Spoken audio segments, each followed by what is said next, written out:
Hello, beautiful souls. Welcome to this reading where we're going to be looking at the year of the fire horse.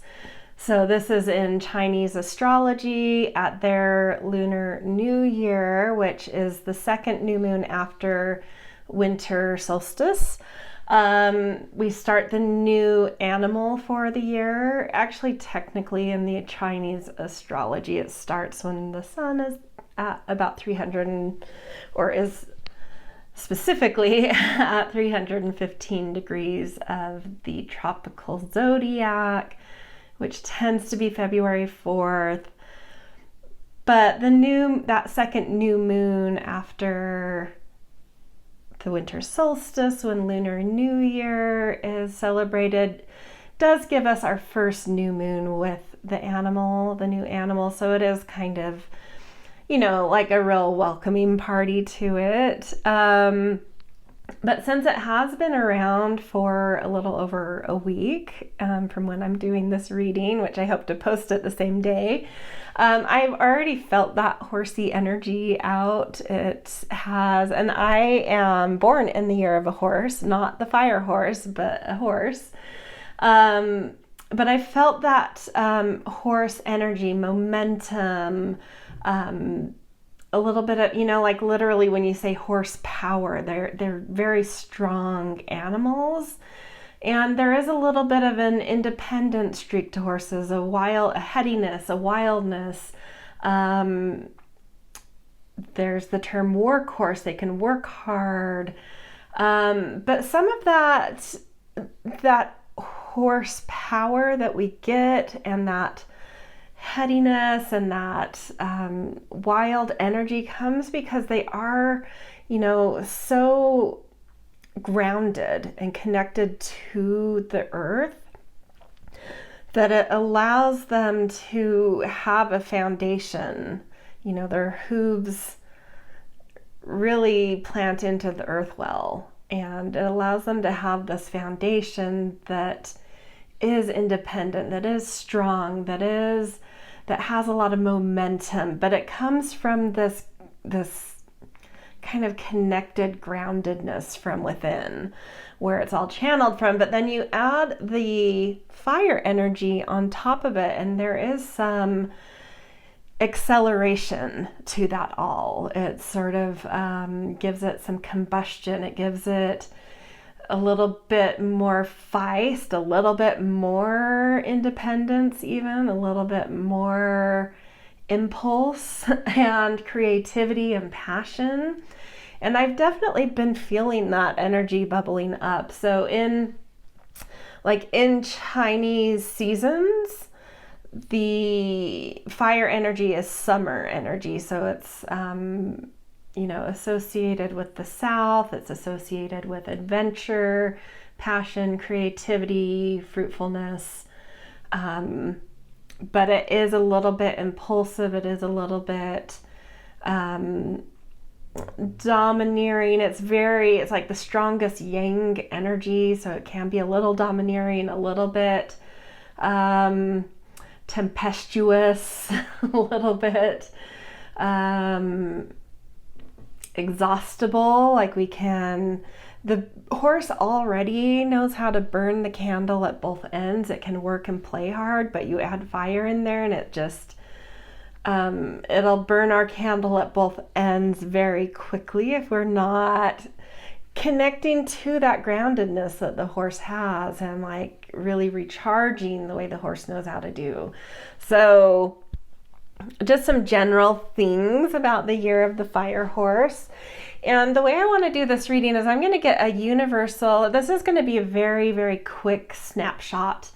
So I'm going to start with getting some universal general energies, beyond the characteristics that you would read about a fire horse, because it's layered in with all the different systems of, astrology and numerology, which is like a 1 year, and the year chart that we're kind of playing in has a little bit of domineering energy in it. And so adding the fire horse into the 1 year and the year astrology chart, like what is it bringing? How is that shifting some universal energies? And so I just wanted to get a quick snapshot of that. I'm just going to do 3 oracle cards with that. And then I'm going to go through each of the Chinese zodiacal animals. So if you don't know the animal year you were born under, you can just Google your birth date and it's very easy to find. But I'm going to start with rat and go through all the 12 animals. So you'll choose whichever your year animal is. If you also know your day animal, which I'm gonna guess 99.5% of people in Western society don't know that.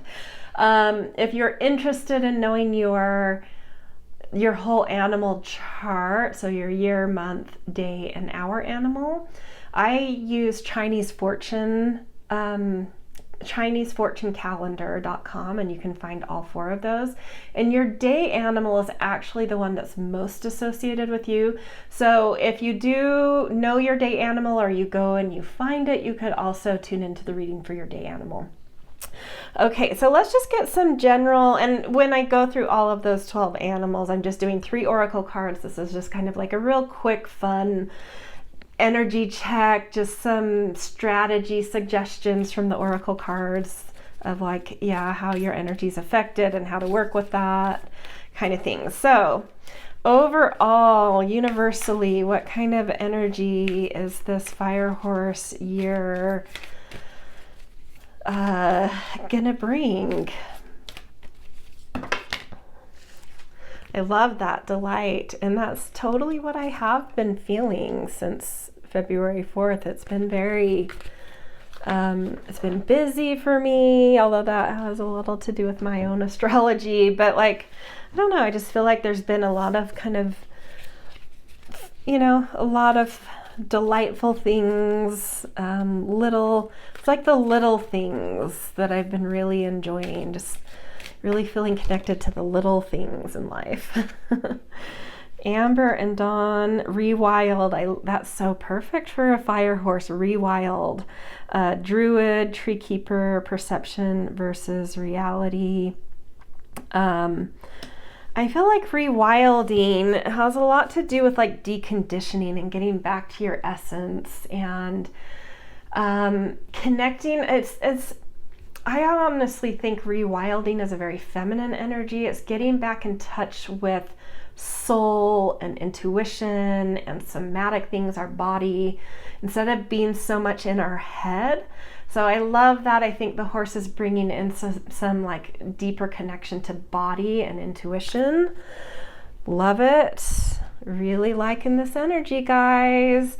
And that might just, like I said, I'm a horse and I have already been feeling it, so maybe these are particularly connecting with me, but I would imagine delight and rewilding would feel positive for everyone, but it's just feeling really lovely to me so far. Okay, and then a divine feather message. Flicker, new rhythms are coming into your life now. You are encouraged to trust and adapt. And I like that with the horse. That rhythm, to me, indicates feeling that connection to earth, feeling that grounding, feeling in our body. That's where we really tap into rhythms, is when we are embodied and we are grounded. So I like this coming through, and so being embodied and being grounded can really help us maybe to refine our rhythms or tap into whole new rhythms that really help us to rewild and connect us into the delights, those little pleasures, the little delights, being in the moment, being present to all of the beautiful things around you. And as I'm saying this, it is a snowstorm out the window that I'm looking out of as I do these readings, and it's really the first time where I live in Utah, where we've had a good snowstorm this winter. It's been so like freakishly warm. We've had little rains and slushes, but winter usually brings snow, even starting December, even late November, and yeah, just maybe teeny dustings, but it's been pretty warm and pretty dry. And so just that, talking about those little, being present and those little delights, I'm just like, oh, it's so fun to finally see snow sticking to the ground and just the little flurries. It feels like winter and I love it. Okay, so let's get into our animals. I'm going to start with rat. I'm going to go in order of the animals. So the first Chinese animal is rat. Then we go to ox. Then we go to tiger, rabbit, dragon. What's after dragon? Snake. Snake, horse. See if I can remember all of these. Sheep, monkey, rooster, dog, and boar or pig. Some people say boar, some people say pig. Okay, so starting with rat, let's get into just a quick draw. What are some energy checks and strategies based on that? I'm using, to start, this is the main oracle I'm going to be using that I'll read from the guidebook from, and it's all about the phase of the sun. And so this is just like checking, giving you strategy and insight into like how to work with where your will and energy and creativity are. Are you in a phase of sunset, sun nadir, where it's like midnight time, sunrise, or sun zenith when it's like midday? So let's see for you rats, where is your kind of overall energetic in terms of like a sun insight? This one wants to come out. Ease. I think this is sunset. Cards 1 through 11 are sunset. Let's read from the guidebook for you. And I'm actually just going to read like the main first paragraph, and it says, "Let ease embrace you. As the sunset commands attention, the skies across it absorb and hold its reflection, glowing softly. These pastel hues support the light, receiving it with ease while at the same time allowing it to shine. It takes strength to find ease, and ease to cultivate strength. You cannot lift something heavy without finding the most comfortable position to do so. In yoga, warrior pose requires a lot of softening. This regulates the essence of power. Without it only turns destructive." I need to put my, sorry you guys, hold on. I need to put my reading glasses on. Okay, here we go. Let's see. In yoga, warrior poses require a lot of softening. This regulates the essence of power. Without it only turns destructive. The sun doesn't resist sitting before it comes to gleam again, and neither should you. Let the sunset inspire you to loosen your grip and to unwind when necessary. In fact, rest is a vital part of productivity, preventing burnout. If you ignore rest, eventually your body will force you into a much longer recovery. Rather than to deny its gravitational pull, you can allow the earth to hug you gently on your journey. So in relation to this fire horse year, the vibe I'm getting is like, it could, like, you may burn out much quicker than you're used to. So, take that time to recharge, take that time to find some ease. Don't always be churning and burning. Like the rat is very, you guys are very clever creatures, and you kind of can be wheeler dealers. in the hustle of things. But like the rat month is actually like aligned with a lot of Sagittarian energy, which is starting to kind of like look at the big picture of things and starting to detach a little, looking at the big picture of things, really being able to see like the narrative of stuff. And so this ease might be saying like the strategy for you to do that best, to be clever and to wheel and deal, is to kind of let things come to you, like ground into your body and be a little bit more still, and use that cleverness to generate more magnetism that draws things your way. Be a little bit more receptive instead of the rat can be very seeking. It's always looking for clues and nibbles and whatnot. And it's like there's something about letting things come to you. So how can you use your cleverness to entice rather than act? And how can you use the momentum and the rewilding of horse and fire to bring excitement to you, to lean back and let that excitement and energy and momentum come toward you? Okay, so let's get a crystal message, which will give you another kind of insight into some strategy for your year, your lunar year, that is. So February-ish, sometime in this moment in February to sometime next year in February. Tiger's Eye, overcome your fears. So some internal work for sure.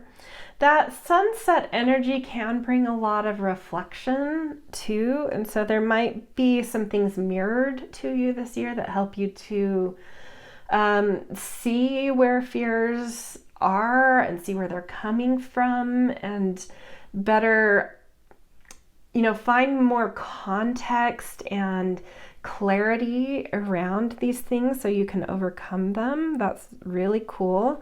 So some internal work for sure going on. And then kind of an art, this is a deck about like art, like artfulness and different forms of artfulness. So like in what form is your artfulness kind of best channeled this year?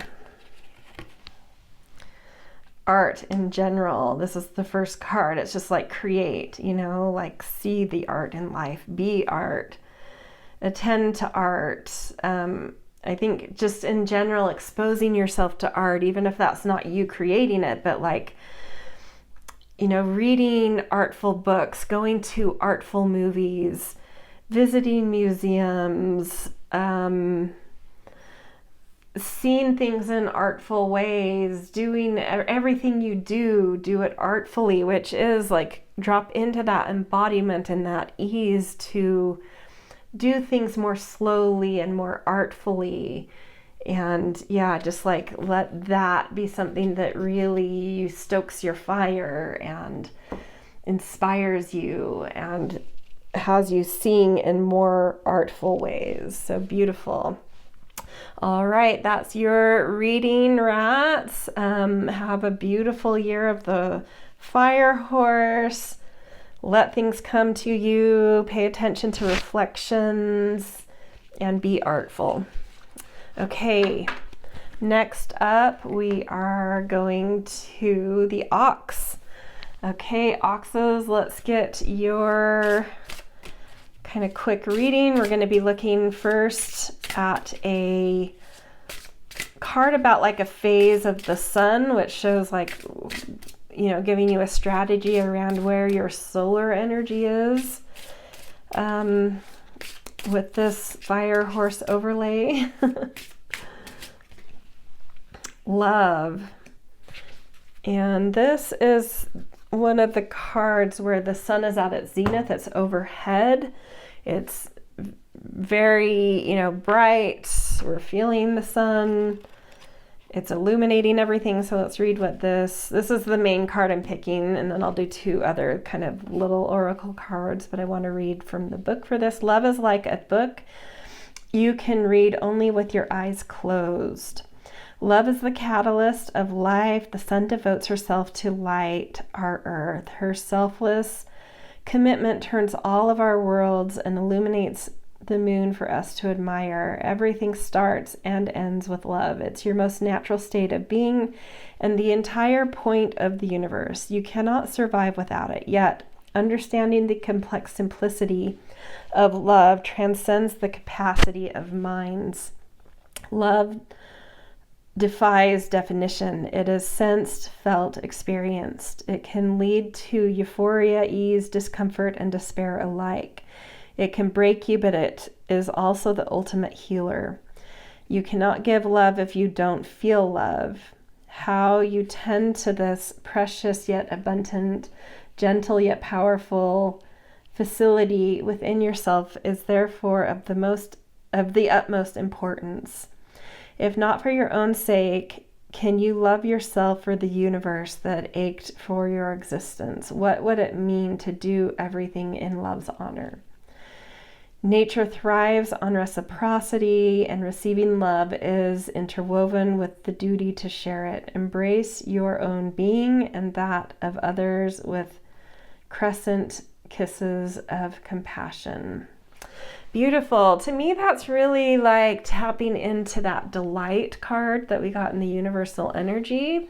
But the sun is fully out for you guys this year, and it's asking you to tune into that warmth that the sun has. How can you generate the warmth? And I'm kind of interpreting that love as warmth for some reason. I don't know why. I think just like that phase of the sun to me is speaking to that. Like, how can you feel warmth towards yourself, towards what you're present to in life, and just being present with warmth and sharing warmth and being open to receiving warmth? How can you just like circulate warmth, which is like circulating love this year?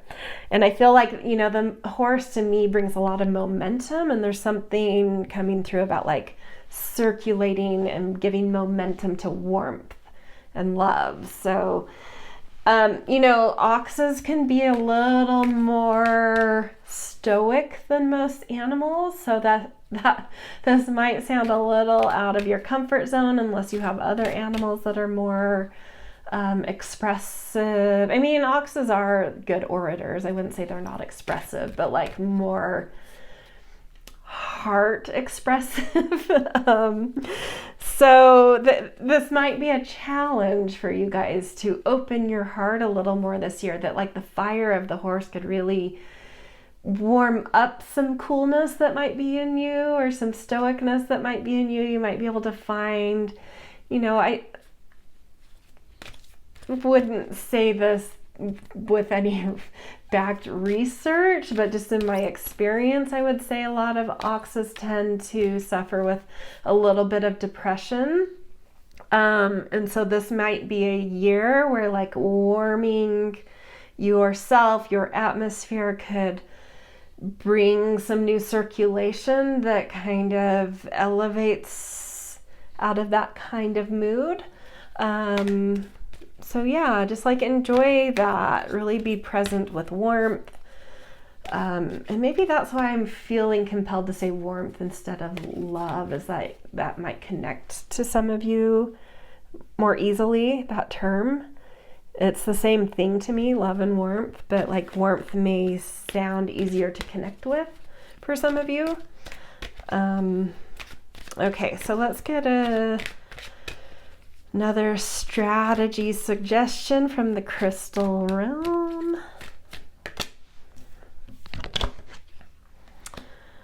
Lepidolite, reclaim your dreams. Oh, I love that. So something warming up, something being bright, circulation of warmth could really help you to connect to new dreams, or to recall a dream that you used to have and haven't been attending to. And like getting back to that thing of like elevating out of some stoicism or maybe even a little depression. I feel like as you do that, if that is, a struggle for you, I feel like you, by attending to that and circulating warmth and elevating out of that, that's like a way you will like reconnect with dreaming in general, reconnect with a dream you've had, or just connect with a new dream overall. Okay, last card. This is a card all about like different styles of artfulness, and so like how, like in the energy of this fire horse year, what is your best strategy to kind of connect into your artful nature?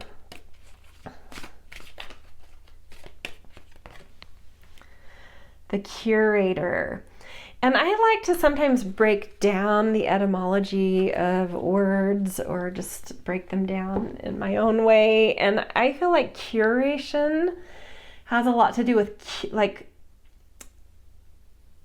with refining and collecting things that feel curing to you, that cure you. And so it's like, how is your house curated, or a specific room you love in your house? Is there something you need to curate better, that like putting things in there that really make you feel well? Do you need to curate your lifestyle better so that it feels like a balanced lifestyle, so your lifestyle feels like it's curing to you? Is there something specific that you're needing to curate? New art for your house or your office, or a project that needs, like some inspiration around it, and you need to curate, mood boards or vision boards or something, like there's so many different, or like curating what you eat. But there's something that's like, has like a lifestyle tone to it for me, and like collecting and refining and distilling what is most curing for you, whether it's like what you surround yourself or around a project or what you're actually eating or literally your lifestyle.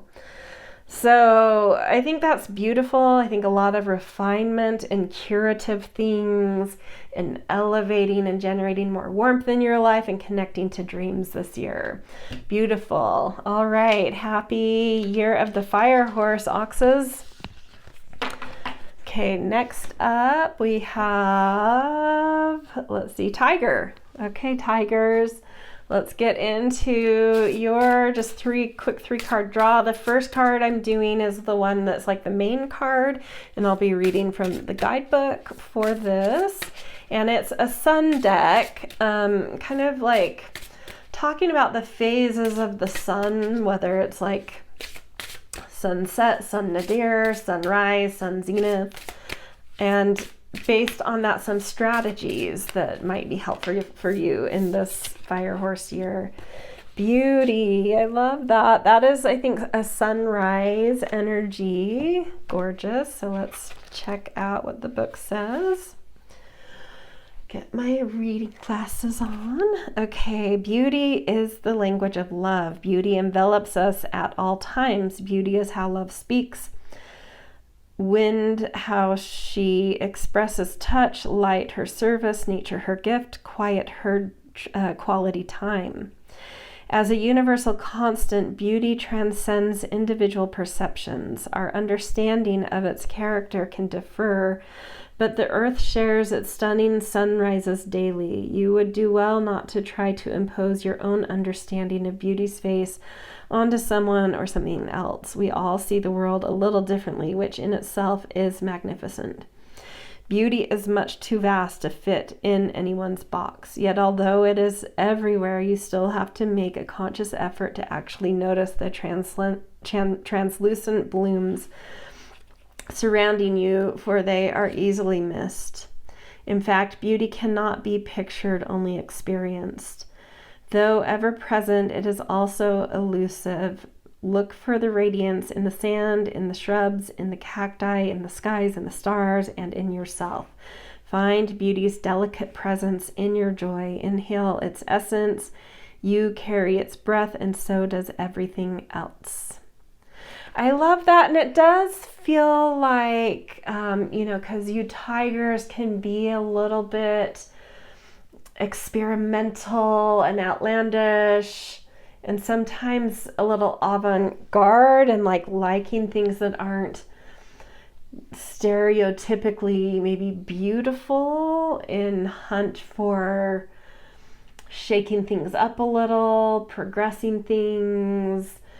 Tiger to me has a lot of Aquarian energy to it. It's I wouldn't say, every sign connects to beauty in its own way, but the way that this card is channeling beauty is a little different than the way I would picture an Aquarius channeling beauty, or a tiger, channeling beauty. And so there's something here that's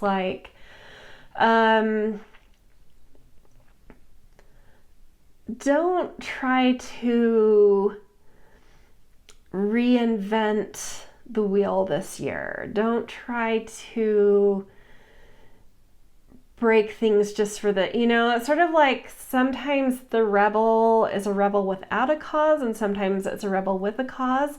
And it's paying attention to that this year, that if you're breaking things just to break things, maybe it's time to slow down. Just, I'm picturing a beautiful sunrise morning where you're just taking the view in, and you have your cup of tea or coffee that's, just kind of starting the day slow so you can feel its energy, watch what is wanting to arise rather than imposing your own agenda onto things. And there's something that just about taking life in rather than messing with it a little bit. Where it's calm down that want to sort of experiment and break the mold and be a little bit outrageous, and which is so something I love about, I get along with tigers so well. I love tigers, but I just feel this fire horse year saying, take life in as it is, and notice what's beautiful just as it presents itself to you. Can that be your experiment this year? The experiment of just being present to what is, rather than trying to break everything because it's confining, because we want to progress things, because we want to experiment and see how to make things, it's coming from a place of wanting to make things better. But sometimes the best thing to do is to just attend to what is and being present. And so is there something you can do with that? Just being present to what is and noticing what's beautiful about what is, and not trying to change anything or progress anything, or, just attending to beauty in the present moment, just taking it in, enjoying, really pay attention to enjoying and leaning into a nice cup of coffee or tea in the mornings, starting your mornings with a little bit more just observation. You guys are good at observation though, but don't observe to see what needs to change. Just observe and take it in and say, oh, that's beautiful because it is, that kind of energy. And I think it will just bring in some really, I don't know, it feels like that grounding I talked about with the horse in the general reading. I feel like it will bring some grounding to you that will feel really good this year. Okay, let's get a message from the crystal realm. Celestite, soothe your soul. And I do when I think of enjoying a cup of coffee and just watching what is and attending to what is beauty in the moment because it's here, not because I necessarily made it or changed it, or it just is, you know. And it's just like, just soothe your soul with those little, and that brings up that, like, the delight in that universal reading. Just attend to those little delights that surprise you when you're just grounded and present and taking things in, and, you know, enjoying slow cups of coffee or a glass of wine over dinner, or, you know, like things that kind of just help you to slow and take things in. And something about that will like really soothe your soul. Okay, and then last card, this is a deck all about like styles of artfulness. So like, what style of artfulness will help you to really kind of channel your own artfulness this year, or feel life as artful? Practice. So repetition. And I love this because this again tunes into this thing of like not trying to break or disrupt or change things. You can evolve and progress by attending to a specific skill set and practicing and really gaining skill and instinct and creating like more beauty in one specific thing that you do, practicing something. And for you, it might just be practicing seeing beauty that just is and observing things that soothe you. And it just, I don't know, just maybe for you that sticks out, and there is something that you're like, oh, I wanted to play piano or get better at this particular skill or art, or, you know, even it doesn't even have to be in the arts. It can be like, I need to learn how to do spreadsheets, and that takes practice to do like really cool, interesting, businessy spreadsheets that are advanced and like intricate, and, you know, like whatever it is, like maybe there's something specific that comes up that like, oh yeah, I would like to become skillful in this thing. And so it's time for me to practice. And you tap into your sense of progress and evolution by getting better at a specific thing. So I don't know, like the fire and the momentum of the horse to me this year feel a little contrary to this thing that's saying like ease and be present in the moment and practice something. Well, it is channeling that in terms of the fire of the fire horse. It is that southern direction, and that fire energy is kind of a craftsman. They can like practice things over and over because they're passionate about them. So that is maybe that fire is catching for you, where there is like this specific burning passion.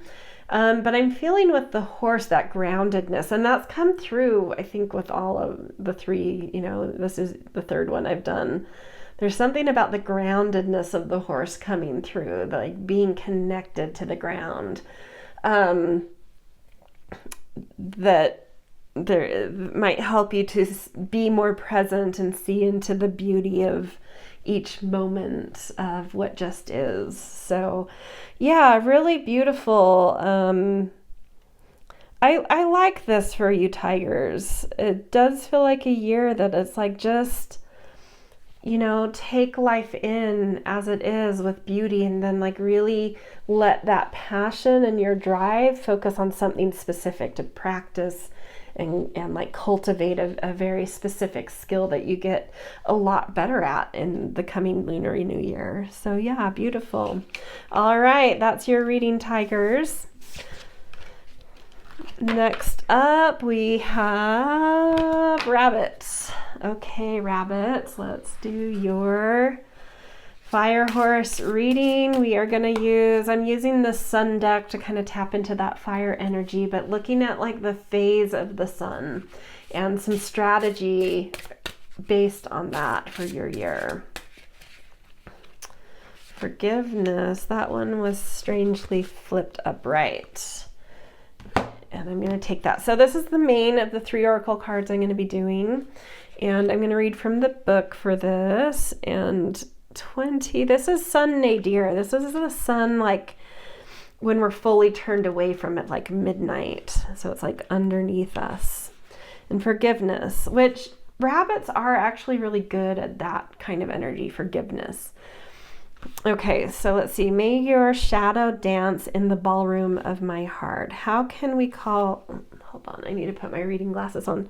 Okay, how can we call the desert unforgiving when she offers chance and chance again to walk her winding path all over, enter new gates to gifts when previous ones go unacknowledged?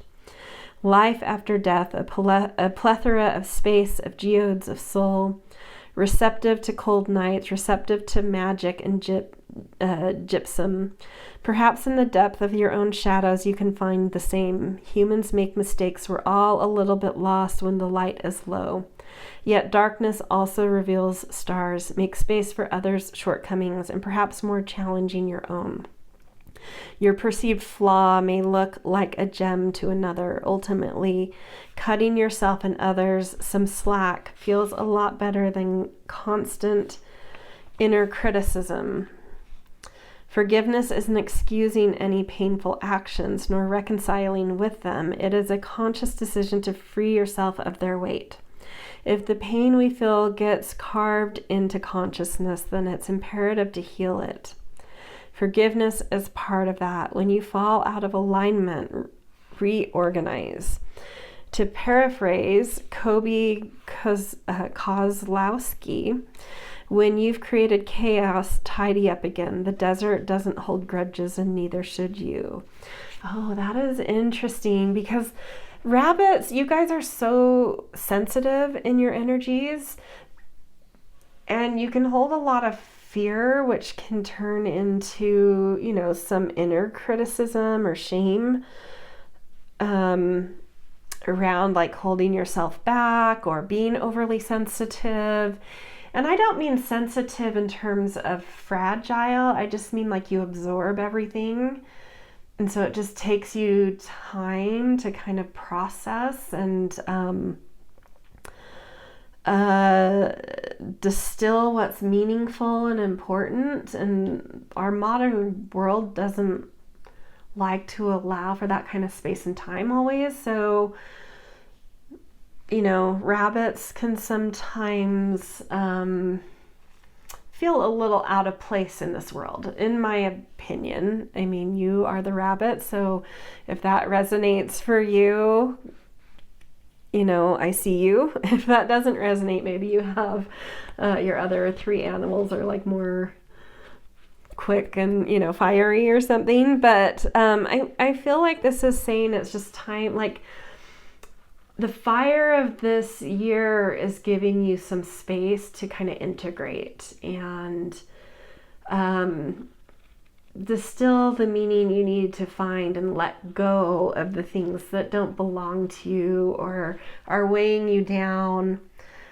I would almost say that this fire might help you to, you know, the fire of the fire horse might help you to burn away the unprocessed things that have gotten stuck. And so like allow for space for that. Maybe even start like a burning ritual of things you just need to release that aren't yours or that you need to forgive because you take your time with things and you absorb everything. It can create a little bit of chaos. And so it's like, yeah, maybe it's a year that helps you to purify some of that. It gives you a little bit of momentum to get into your shadows and clear out all of the baggage and the, you know, unprocessed things and the clutter and all the stuff because life has gone so fast. There's something about this flame allowing you to kind of like stop life and clean up what is there so that you can move on. And you can feel more clear, if that makes sense, which I think will bring, you know, that space to process gives you space to even understand where you need forgiveness and what you need to forgive and where you need to let go.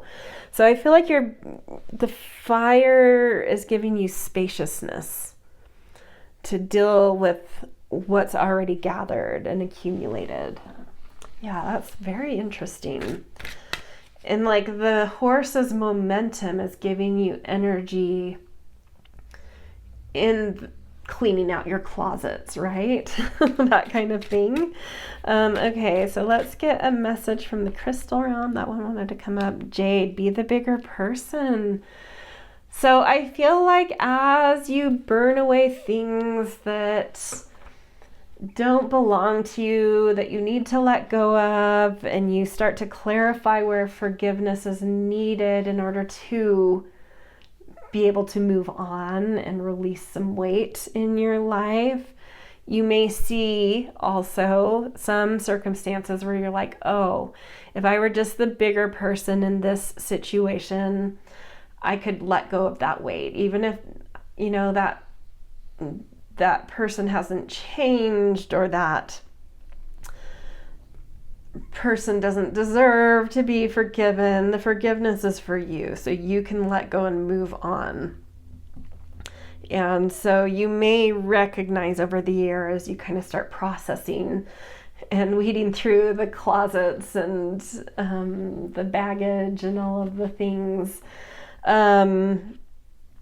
just which situations are going to require you to be a bigger person, so you can clear out some energy to be able to move on and release some weight of things and just have like clear beginnings, and feel that, you know, it's like I feel this weight of wanting to be able to tap into the horse's momentum and rewilding, but it's requiring you to do this work, and the fire energy of the year is helping you to do that, so that you can tap into the horse energy and rewild and run free, right?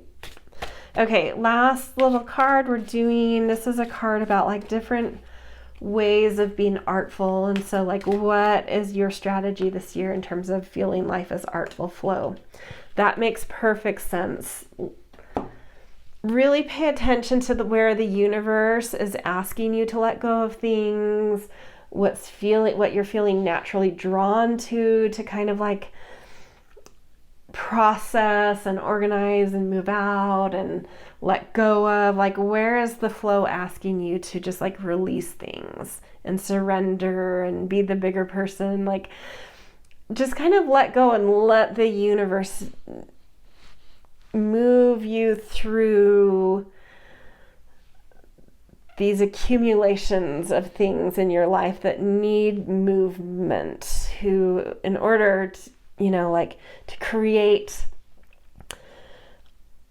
less weight and to create more flow. Like it's like the horse's momentum is bringing flow, but there's like this backup, you know, and it's like the fire is helping you to burn as the flow is coming in. And I think by the end of this lunar year, there will just be so much stuff that's been cleared, baggage that's been, you know, tossed, forgivenesses that have been offered, and you'll just be, you know, like there won't be things you need to burn anymore. There won't be backups to the flow. You'll just be flowing, which I think is the rabbit's natural state. But it, you know, you have to find time in this busy world, and this year is giving it to you to process all of the things that have accumulated, that you've stored, you know, you store so much. So yeah, time to just get rid of the junk, and you're gonna find life flowing again by the end of the year. I love this for you guys. Beautiful. So that is your reading. Happy year of the fire horse to you rabbits. Next up, we have Dragon. Hello, Dragon. Welcome to your fire horse reading. Let's get a quick... We're going to do 3 cards. The first one I'm doing is a sun deck tapping into the fire energy of the year that kind of talks about the phase of the sun, whether it's rising, setting, overhead, middle of the night, so at our nadir. And so like a strategy to tap into based on like how you're connecting to the fire energy. Slowness. This is like sun at its peak, at its zenith. It's hot. It feels like there's a long way to go, but we're going to read the book. It was interesting. I was doing like a test reading to see how I felt about the flow of cards I picked, and I picked this card, which is interesting. So I already have a little bit of insight, but I'm going to read it anyway. Slow down. The universe will get you where you're going, which is good for dragons because dragons can be a little bit, you guys are magical and impressive and all the, fortunate things that Chinese, adore about, like they always, people try to have like dragon kids, it's like a very fortunate animal, but every animal has, their shadow side as well. And your shadow side is sometimes you can be very domineering and forceful. And so I love this slowness coming in for you because I would imagine the horse year, you tapping into the momentum of the horse and loving that. But it's interesting. It's almost like there's too much fire, right? Where it's like you already have a lot of fire, as dragons, you already have fire in your breath. And then it's a fire year. And so I could see that the camel on this is like, it's extra hot this year for you guys. Slow down. Don't exhaust yourself in that need to be explosive and force things to happen and be impressive. It's like you'll burn out super fast if you use your natural strategy because there's this extra fire behind your fire. And so like we don't want to torch things. We just want, creativity and movement. So let's read this. Slowness, slow down. The universe will get you where you're going. Are you racing through life at the speed of light? Slow down, for gifts and natural beauty line your path. Every nook and cranny of the desert is filled with treasures. Be sure not to... Hold on one second. Okay. Be sure not to rush past any. Life is happening in this very moment, not in the next, so take your time to revel in it. Sometimes what you perceive as a delay or an obstacle may actually help you in discovering something totally new. Whether that newness expresses itself externally or internally, you likely would have never found it by fast tracking to the finish line. Let the sun illuminate each part of the path, not just the final steps. Slowing your pace will make any hot journey more sustainable. Just like a camel conserves water through her crossing of the desert, you will have to make sure you're not exerting all of your energy right at the start. The midday sun can feel unforgiving, but in slowing your step lies the secret to reaching the end of this desert. Trust the pace. Elements: time, quiet, sunlight, awareness, attention, steadiness, walks.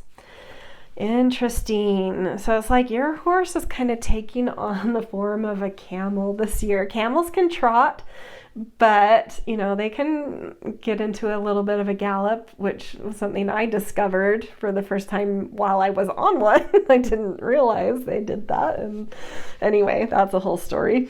But generally they are known for their pace and taking things slowly, and they understand that in the heat they live in, they're in a marathon, not a race, not a like 5K sprint. They're not in a sprint, they're in a marathon, and it's like pacing one step after another, like just in that heat,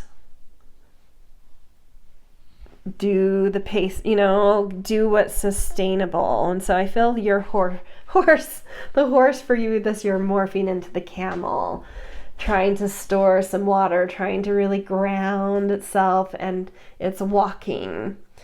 Because the fire, because that fire element is so hot, it's actually paradoxically slowing you down, but it's helping you to run a marathon. So like what you accomplished this year, you'll look back on and be like, holy smokes, look the terrain I crossed.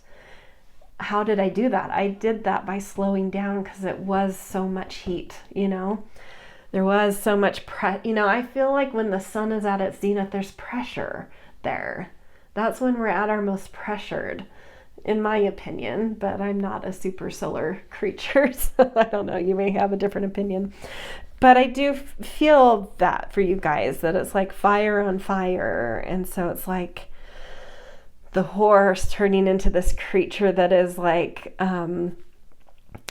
connecting into the earth and pacing itself, and it still has that strong horsepower, but it's walking, because it's like we've got to make it to the end, and that will not happen. We will die and become food for the vultures if we try to sprint this, gallop and be totally free and wild and abandoned. Like, we need a little bit more strategy than the rest here, because fire on fire, horse on dragon, you are traveling great distances under extreme heat. But you will, if you can find your pace, if you can conserve some energy, tend to self-care, you will finish some kind of marathon this year that's very impressive.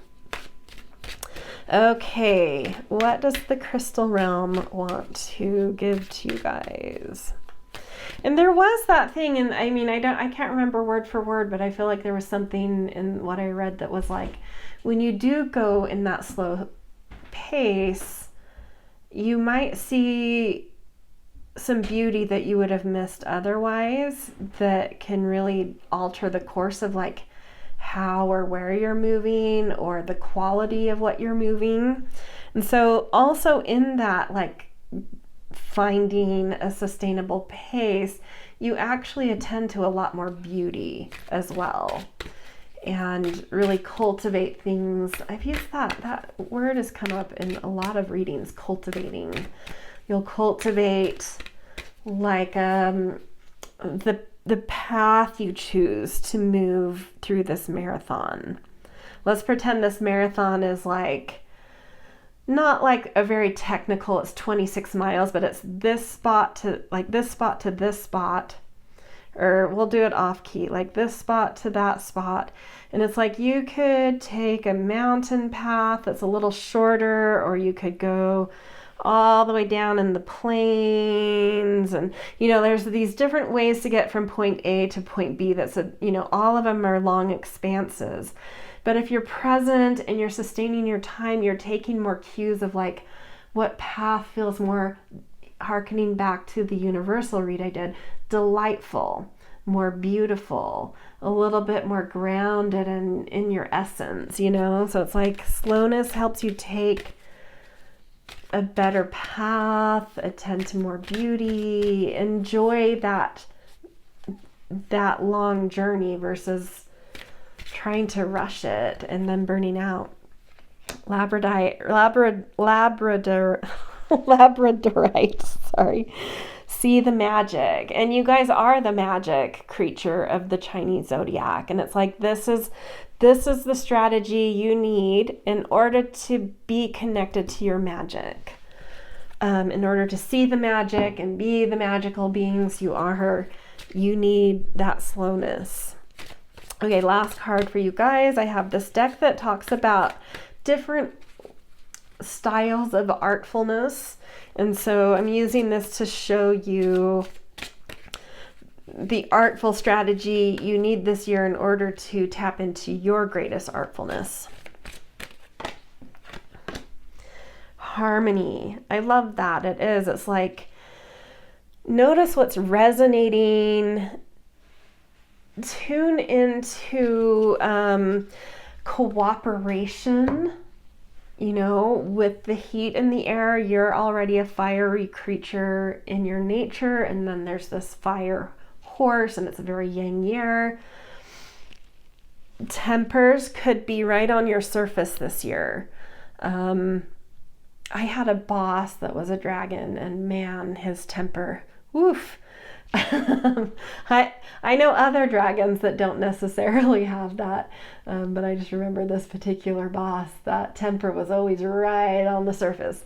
But it seemed like the way to connect to your to make life artful this year is being a little out of your element and finding cooperation and harmonizing and compromise, give and take a little bit, noticing resonance as well. And in that slower pace where you're attending to what's beautiful, and the little delights along the way, that will help you to notice resonance with what's ahead and who's around you. And instead of saying yes really quick to this offer or this person or this opportunity, it's in that slower pace, you're oh yeah, that sounds exciting, and my dragonness has some impulse and would typically just jump on any eager opportunity. But in the slower pace, I'm actually noticing, does that actually resonate though? Even though it seems great,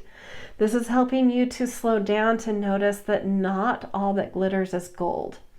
Not all that promises to be your door to greatness or opportunity or access to this or that is actually what it seems and will actually provide that.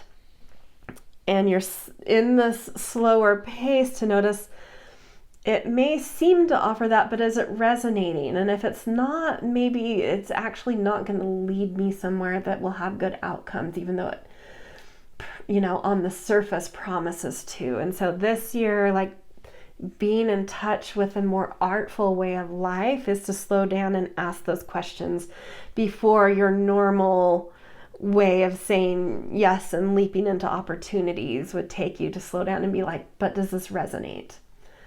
And being clear with that, and sometimes maybe saying no's that are hard and yeses that seem strange, but that might actually lead to better outcomes.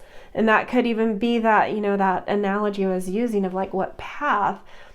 One of the detours or offshoots of paths, you may have the opportunity to choose between the one I'm currently on or this offshoot that seems like it might be a shortcut, or it seems like it might hold treasures on it, and being hold on one second, let me feel into this. I'm oh, something feels off. And so you don't go on it, but you see someone behind you go on it, and then you hear their horror story after. And you're yeah, I don't know why I said no to that. It was this opportunity of a lifetime, but something my normal self would have just gone, but my slower, grounded, more present self was something's not resonating though. And you found a mile further this other path that seemed straight, it was weird, and it was a little haunted, and I'm not sure that that's right, but something's drawing me there. And you went down it and you found all sorts of treasures in that path. So that kind of thing is resonance. And also that harmony, who are you harmonized with? Paying attention to who you have harmony with and not trying to force harmony, saying no to the things and people and places that are that harmony isn't natural.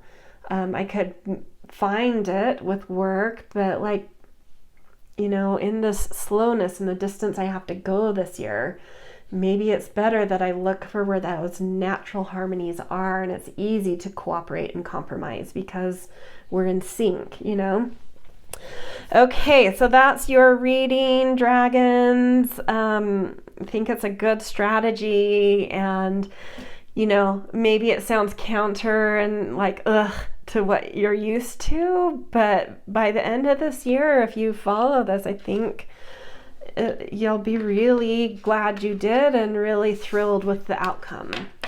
All right, happy fire horse year to you guys. Okay, next up we have snake. All right, snakies. This is my day animal, so we'll see what comes out. I'll try not to being too invested in my own wants and desires here, but I'm curious what comes up. The first deck I'm using is the main deck. We're going to do 3 oracle cards. It's kind of a quick draw. But this main deck I'm using, it's like a sun oracle, talking about the different phases of the sun: sunrise, sunset, afternoon sun, no sun, middle of the night, and so like tapping into the fire of the sun. What phase is it in for you this year, or like what's the best strategy to work with the fire of the year for you guys? And snakes in general, I'm sure there's some exceptions, but they love to sunbathe, so we'll see. I'm curious if that instinct of mine is right, that like you'll enjoy the fire of the fire horse, but we'll see. Okay, this one, solitude. Okay, interesting. And this is sun nadir, so like nighttime sun. So the fire of this year, the way you can best channel it is like letting it be that thing that supports you. Because if you think about nighttime, when the sun we're turned away from the sun, it's underneath us, so it's supporting us. Even though we don't see it, it's like in our roots. So there is like this supportive quality to the fire this year, which does sound like, how the snakes, they like it when the ground is warm. So maybe there's something about that. We'll see. Okay, so your solitude is sacred. First, a path starts to form out of raw earth. Eventually, the inclination to mark it, to guide others so they don't have to flatten the soil with 2 legs alone. But the earth beckons to be walked in fullness by all its beings, and you are meant to make your own way. Respect the land, but let your being lead, not another. While we are all here to evolve consciousness together, each of us embarks on a distinct journey to get there. Your path may intersect another's, but ultimately it's your own. No one but you can configure it, just as you can't configure someone else's journey for them. Can you appreciate yours? This is your path you'll be on for the rest of this earthly existence. Don't forget to notice the impeccable beauty along the way. Dare to walk into the unknown. When you find yourself alone somewhere, you get to encounter yourself anew. There in sacred solitude lives who you truly are. Solitude isn't synonymous with loneliness. It's a deliberate choice to connect to all there is. At the center of the silence, in the pause, alone in the vastness, you will find yourself.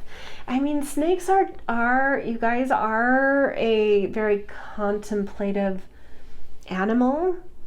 You generally, at least like when you're not babies, tend to be more in solitude. You don't tend to find, I guess sometimes you find snakes coiled together, probably more when it's cold, but I don't know, I just made that up.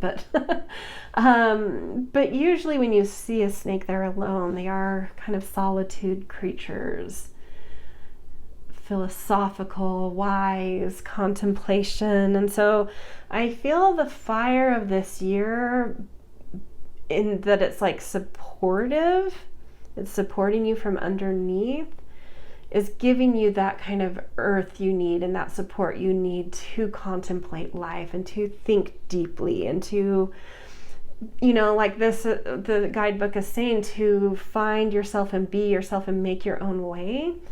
Like the conditions of the fire in this year, for whatever reason, are allowing you to be just that, to do you. because this fire is supportive to you. And so you can be your natural self, which is a little bit in solitude. That's your natural state. And so you're finding your path. You're not being told by anyone this year where to go or what to do. You're given the space to be in your essence and to do your naturalness. And there's something warm underneath you. You can't see it. You can feel it under you the way like a hot earth is on a summer night.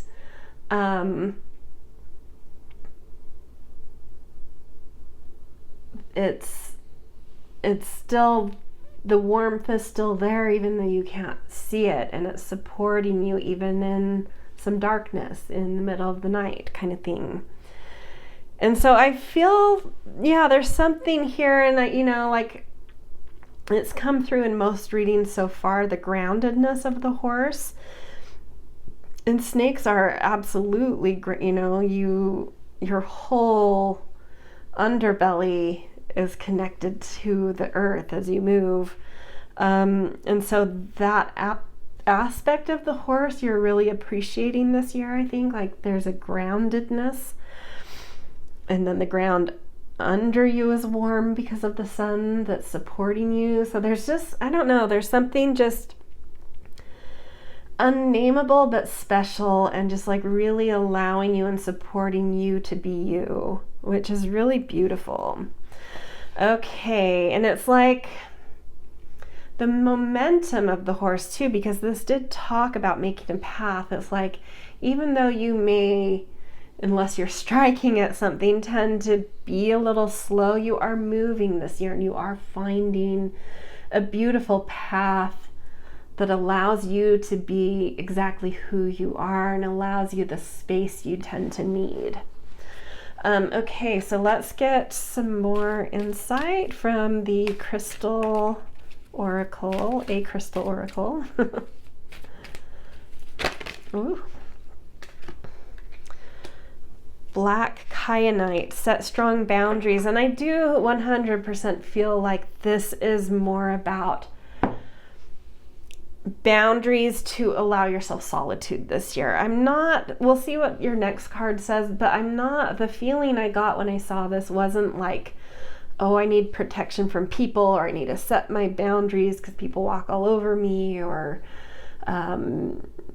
because I'm not being firm enough, or whatever it is. This feels more about like set strong boundaries so that you can have the solitude you need, and that you're given that space to really enjoy and find the beauty in this essence you're allowed and being given to like be in this year. So like protect the energy you're already being given, instead of like the fire horse could be like eager, because the horse, while the horse is independent, it also loves to connect and loves to like run in a herd sometimes. But this is like your fire horse energy is, you may see the herd over here, and there may be moments where you're like, oh, it'd be fun to run with the herd, but I'm so enjoying this moment of like being in this pasture over here on my own and running free by myself. So as that herd tries to kind of lure you, like, come run with us and be free and wild, there's something like, don't, every once in a while, great, but really protect the beauty of that space you're being given to be yourself and to feel supported in you and in the kind of solitude that you thrive under. So to me, it's more about that. Okay, last card. This is a deck all about like different forms of artfulness, and so I'm using it to see like what kind of artfulness will help you to channel the most artful kind of life you can this year.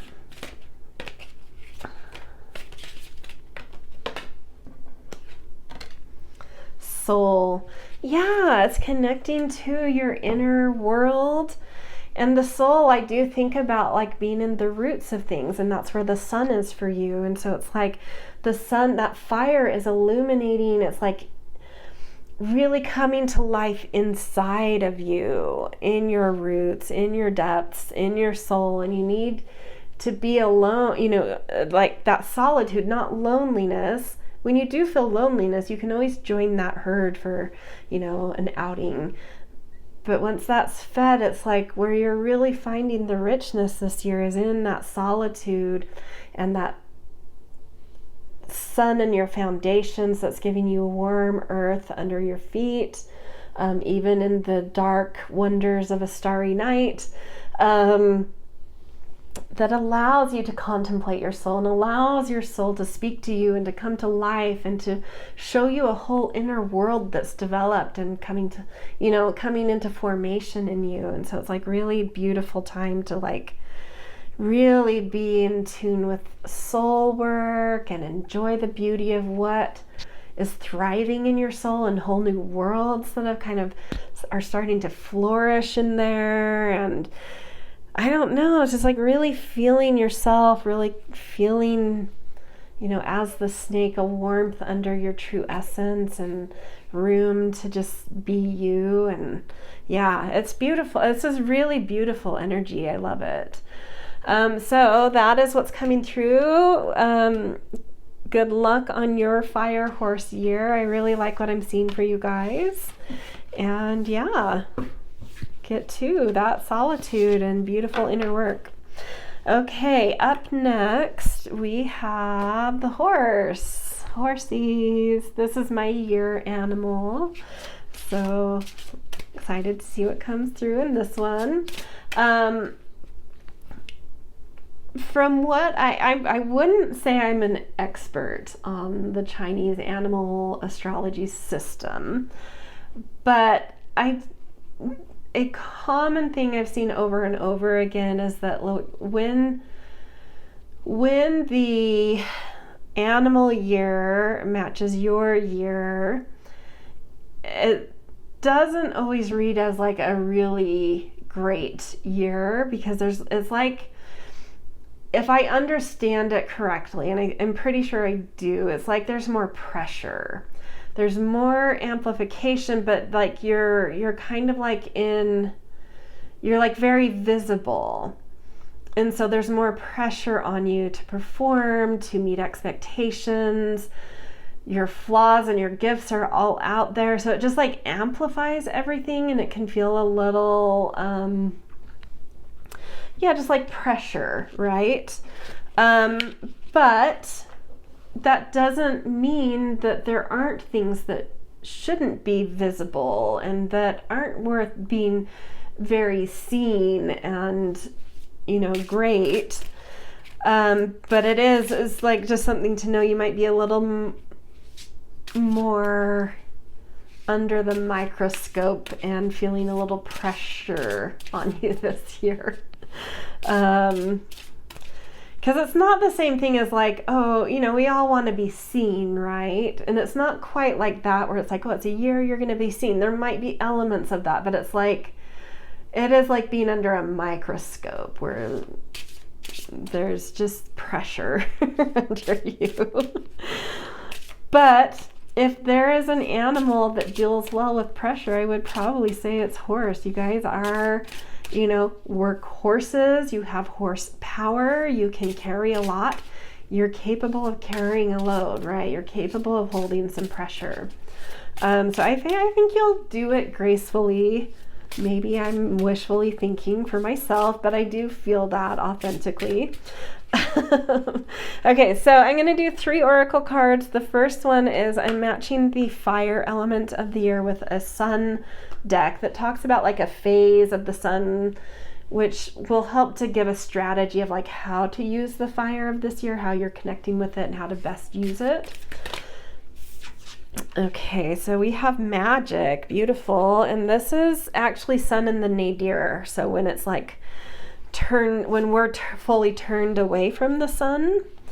But that also means, because the creature just before you had it in the nadir also, and it actually was a beautiful reading, to me, what that signifies is like the sun is in your roots and it's supporting you.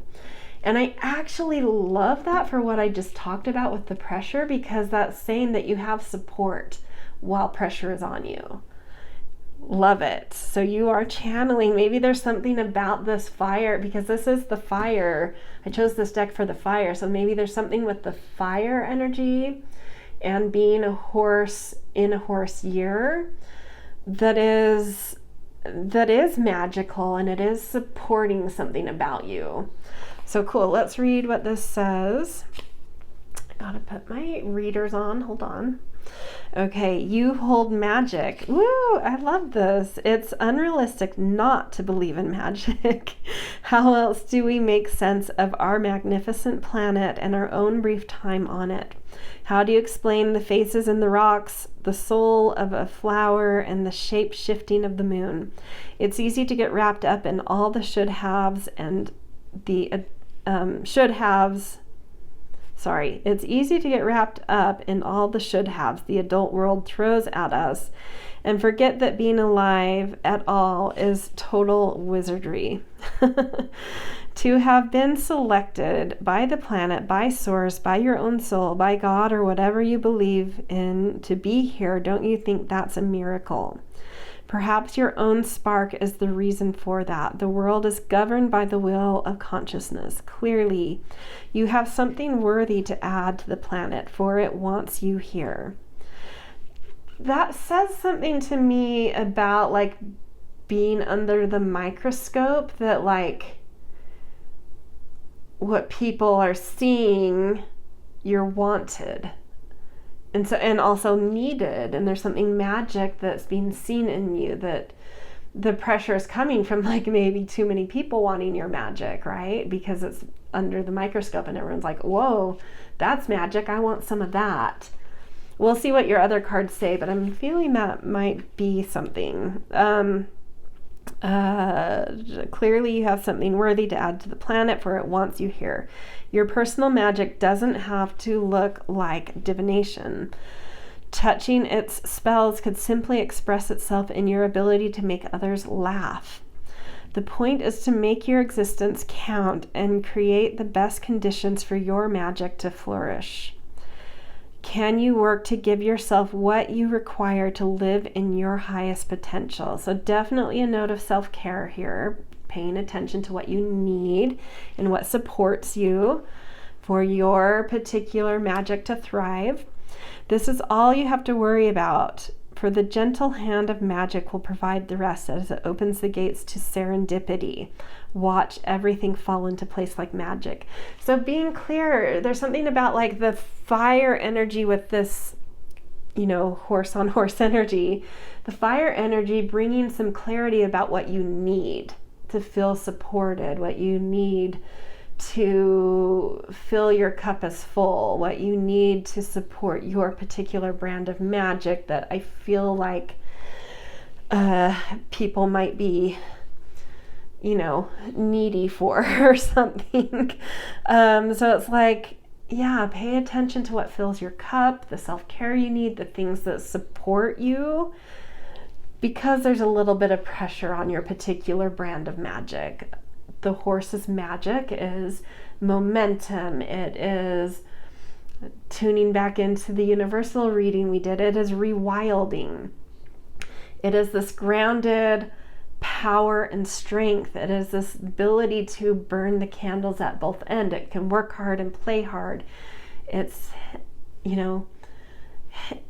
just heady and exuberant and humorous.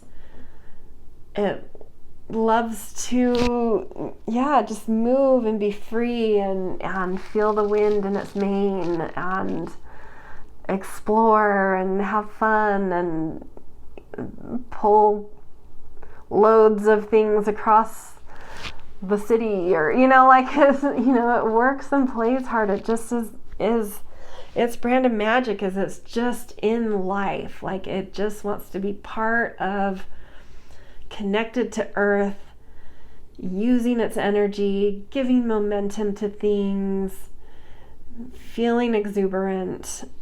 and it's going to be wanted. So it's like, take care of yourself, get good sleep when you do, because no doubt you're going to burn the candle at both ends and exhaust at moments. Like, when that happens, take your time outs and notice what you need to support yourself, the self-care you need, the support systems you need, what fills your cup, what supports you, who can support you while there's a little bit of demand on you and pressure on you.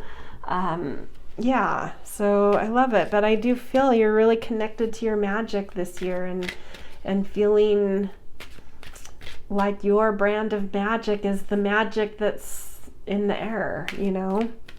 So just connected to the magic of the time. Okay, embrace change with phantom quartz. All right, that's interesting. Didn't expect that, but you know, with your momentum and a little bit of fire and passion there, I could see you forging new paths, embracing new terrain to run and sprint on, or you know, carts to carry, projects, meaning, you know, what projects are you carrying, what terrain are you, you know, galloping in, that kind of stuff. Like, I feel like your exuberance and your energy and you just being in your own brand of magic is bringing just energy into your life and things and possibilities and new paths and stuff. So embrace those, because this is saying embrace change. I feel like it's like positive change is coming because you're just alive this year. Your magic is catching this year, and it opens you to new possibilities, and like embrace that. Could really expand your life and lead to bigger or better conditions, who knows. Okay, last deck. I am using a deck that kind of shows different forms of artfulness, and I chose it to show what form of artfulness to tap into this year to make your life the most artful it can be.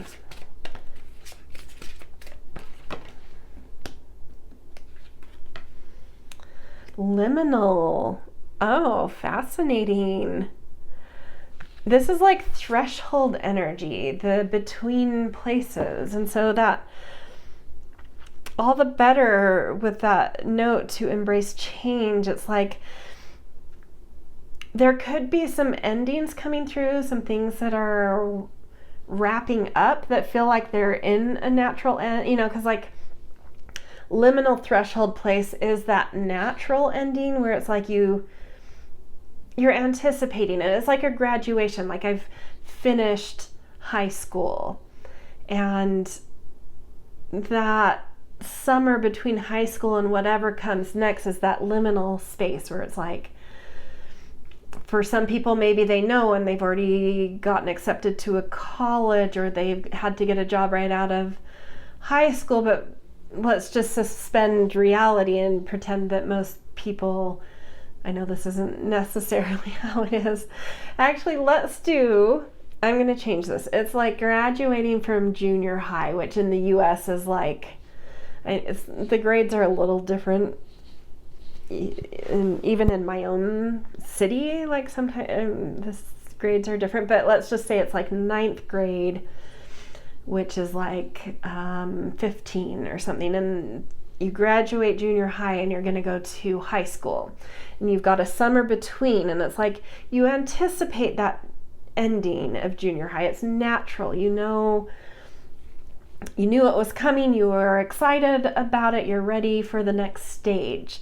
But that summer between high school or junior high and high school is liminal. It's like some of my friends are going to a different high school, and there's going to be a whole bunch of people I never even heard of or know anything about from neighborhoods I know nothing about in this new high school. And I do have my few friends I know are going to be there, and that's great, but like there's so much unknown, and there's so much like, it's that mixture of butterflies where it's like a little bit of uncertainty and fear, but a little bit of excitement and readiness to grow. And that liminal space is just like that possibility of what could be.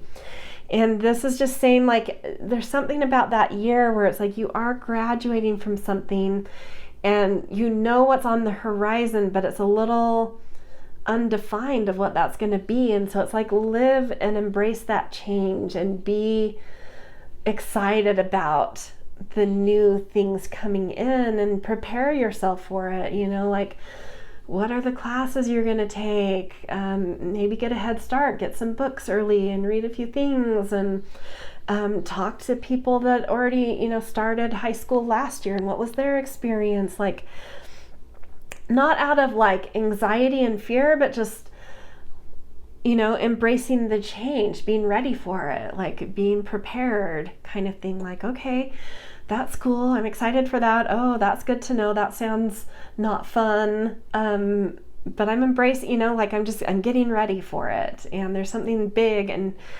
a big new life chapter on the horizon. And I'm so excited for it. And I'm just going to enjoy this time between and like go on some, you know, but for a lot of people, if you have a little bit of privilege at least, that summer between a junior high and high school, you have a lot of free time to go and, you know, be out with friends, hanging out a lot, playing a lot. For some, you're able to go on summer vacation. And it's just this thing of like, I don't know what's coming next, but I'm enjoying the space between. And I could go on and on, but you get the hint, right? And I think it's like you're having this natural graduation and new start on the horizon because your magic is in the air. So it's like you may not know right now what that is. Like, I'm a horse and I'm like, I don't really know what that is, but in this reading I could see that maybe it's because we're like under the microscope and our brand of magic is in the air, that like an offer or an opportunity or a new path opens to us, but it's like in a couple months type of thing. And so it's like, enjoy that time of like, oh, okay, yeah, that would be a cool thing. Or maybe you decide on your own, it's not an opportunity that comes your way, but you're like, you know, to really feel my magic supported, I need to be in this different city or country. And so all of the research you have to do to make that possible, applying for jobs,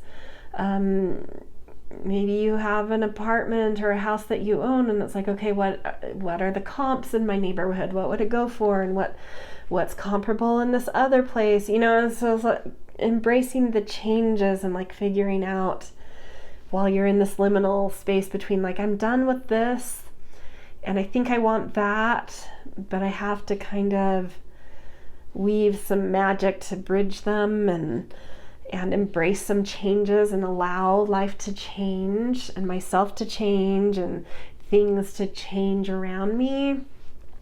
Who knows what it's going to be? It'll be different for everybody, but it feels like that kind of thing. So I'm glad to see the energy that came out. It doesn't feel so much like there's going to be this like bummer pressure and bummer microscope. It's like, yeah, the visibility and what's under the microscope is seen as positive. So felt mostly as positive, but it is showing that you do need support with a lot of that kind of, you know, amplification around you. So yeah, be horse this year, be yourself, be your magic. Just do you and watch how life allows something to change, and enjoy that between phase that might kind of come with that. Like you may get to the other side of that some point this year before the year ends, but there will be a moment in this year where there's some in between, and it's like, enjoy that in between, play, be free, travel, whatever, but also like prepare at the same time. So yeah, we'll see what that brings for each of us little horses. All right, enjoy your horse year. Enjoy the fire of it, whether you're a fire horse or not. And yeah, good luck, you guys. That's your reading. Okay, next up we've got the goat or sheep. I think most people say sheep, but I think some people say goat. I know those are actually different animals, but I think both are used. I use sheep. Am I wrong that some people use goat? I don't know. Anyway, you know what you are if you're here. We're going to do 3 oracle cards. The first deck I'm using is the main one, and I'm going to use the guidebook to read from. And I'm picking it for the fire element. It's a sun deck that talks about the like different phases of the sun, whether it's sunrise, sunset, in all the in-betweens. And so like how this fire energy is connecting with you this year, and so a strategy of how to best use it. Okay, little sheeps. Intuition. And this is nadir. This is a sun in nadir, which means it's like nighttime, where it's underneath the earth. Like you've turned fully away from the sun, but it's underneath you. And the way I sometimes or typically would read that is like it's in your roots, so it's actually supporting you. So it's not that like it's disappeared and it's not there, like you're not connecting to the fire or the fire is abandoning you. It's in your roots. You can't see it, but it's supporting you at the same time. It's holding you up. So it's always there. The sun is always there. It's always part of what we're orbiting around. It's just how you are connecting to it is in a way that feels supportive. And we've got intuition for you guys. And in sheep, like if you were to map like the month that sheep rules onto the astrology signs, a lot of that month is Cancer. And so a lot of sheep feel that element of like family and roots and depth and intuition and support. So this is a very natural card to see come out for you guys, which is good. Okay, let me put my readers on. You know the way. Intuitions are slivers of inner wisdom you gain spontaneous access to. Unpracticed encounters with intuition will be rare and random. Beyond these flashes of valuable internal information often get overridden by your ego and mind when they snake to the surface. You discount what isn't rational because you don't have an explanation for it. Just remember that you don't really have an explanation for life itself either, and you still roll with it. But how can you distinguish valid intuitive impulses from mere fantasies? Familiarize yourself with the nature of the impulses. Observe how they feel in your body and what they sound like internally. Intuition is calm and certain, not frazzled, grandiose, or nervous. It's settled and sometimes quiet. That's actually super true. I took this class on intuition, like a whole workshop on it. And one of the most foundational things it taught me was a lot of people are like, is this thing that feels like intuition actually intuition, or is it my anxiety? My anxiety. And the way to know if it's anxiety or actual intuition is it will be calm. And so if there is this excited or impulsive or eager, like any emotional state attached to it other than just neutral and calm, it's wrapped up in something else. And you have to wait until you're in a neutral mood and then feel it. And if it again brings up some charge and some emotion, it's probably anxiety. But if there is this just natural calm, kind of neutral, that's right, that's accurate. That's usually a very clear intuitive read. Some of you may already know that. That's something I had to learn. Okay. Let's see. I'm going to go back a sentence. Observe how they feel in your body and what they sound like internally. Intuition is calm and certain, not frazzled, grandiose or nervous. It's settled and sometimes quiet. Firm but steady. It's not a high-pitched thought, but a clear direction. The next time you receive such a hunch, listen and follow its guidance. The more you practice this, the more intuition will show up in your life. You'll get better at recognizing what it's pointing to as well. This keeps talking about a direction, which is interesting with intuition. So I'm keying into that because the horse has momentum.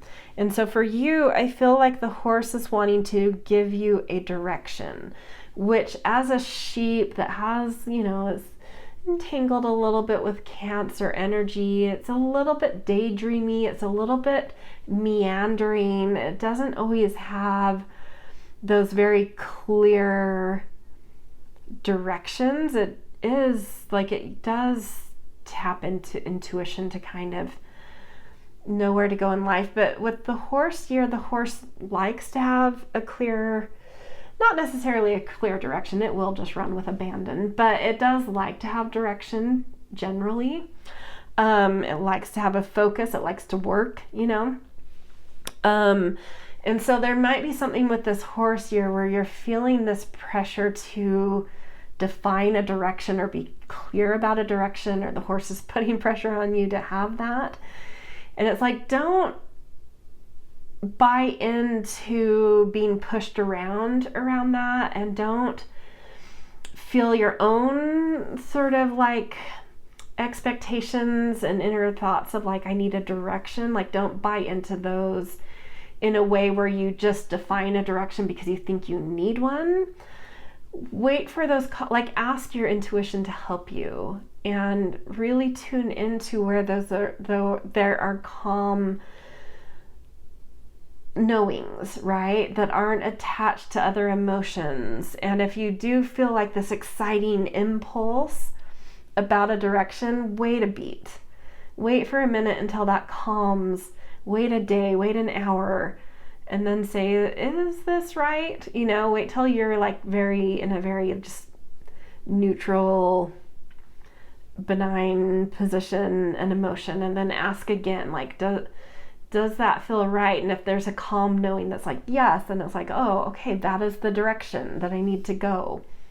But if it again comes with some kind of charge, like, oh, I don't know, I'm not sure, or yes, that's so exciting, be wary of that. Like, don't be bullied. Like, the horse might be bullying you to not be a sheep this year and to be more assertive and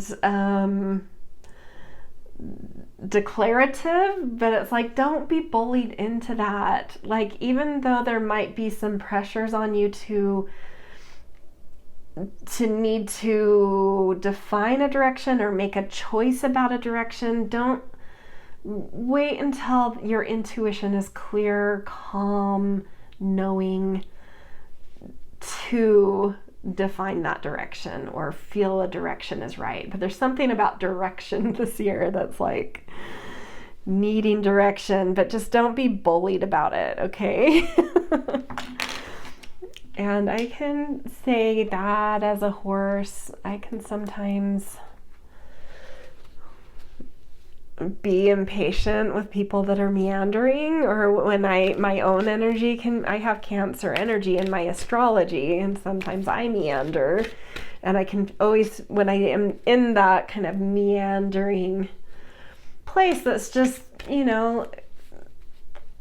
not a wrong way to have direction in life, but it's not the way my horse loves it. I can feel the impatience from my horse sometimes, like, okay, you're meandering again.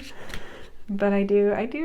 So my own internal struggles, I can project into this, what's coming up in this. I'm like, oh yeah, that feels accurate. My horse will bully my Cancer sometimes.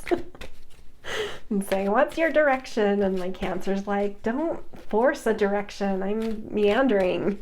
And that's accurate. There's an internal battle about it. Okay, next we're getting a crystal message, just some more guidance and strategy for your year. As you're right, get laser focused. Yeah, there's something about this year that really wants you to be clear and direct and picking directions, but it's just like it needs to come from your intuition, and I think once it does, you will be able to get laser focused. But don't choose directions out of impulse and anxieties, and like don't be bullied into it. Wait for the right cue, the right knowing, and then the laser focus will come because it's right. Like you may be like, I feel like a lot of you may be like me. I would imagine there's quite a few sheeps that have ADHD. That's an assumption, but it would make sense to me. So maybe a lot of you sheeps have some ADHD in you, and it's hard to be focused unless you are in it, interested. It excites you, right?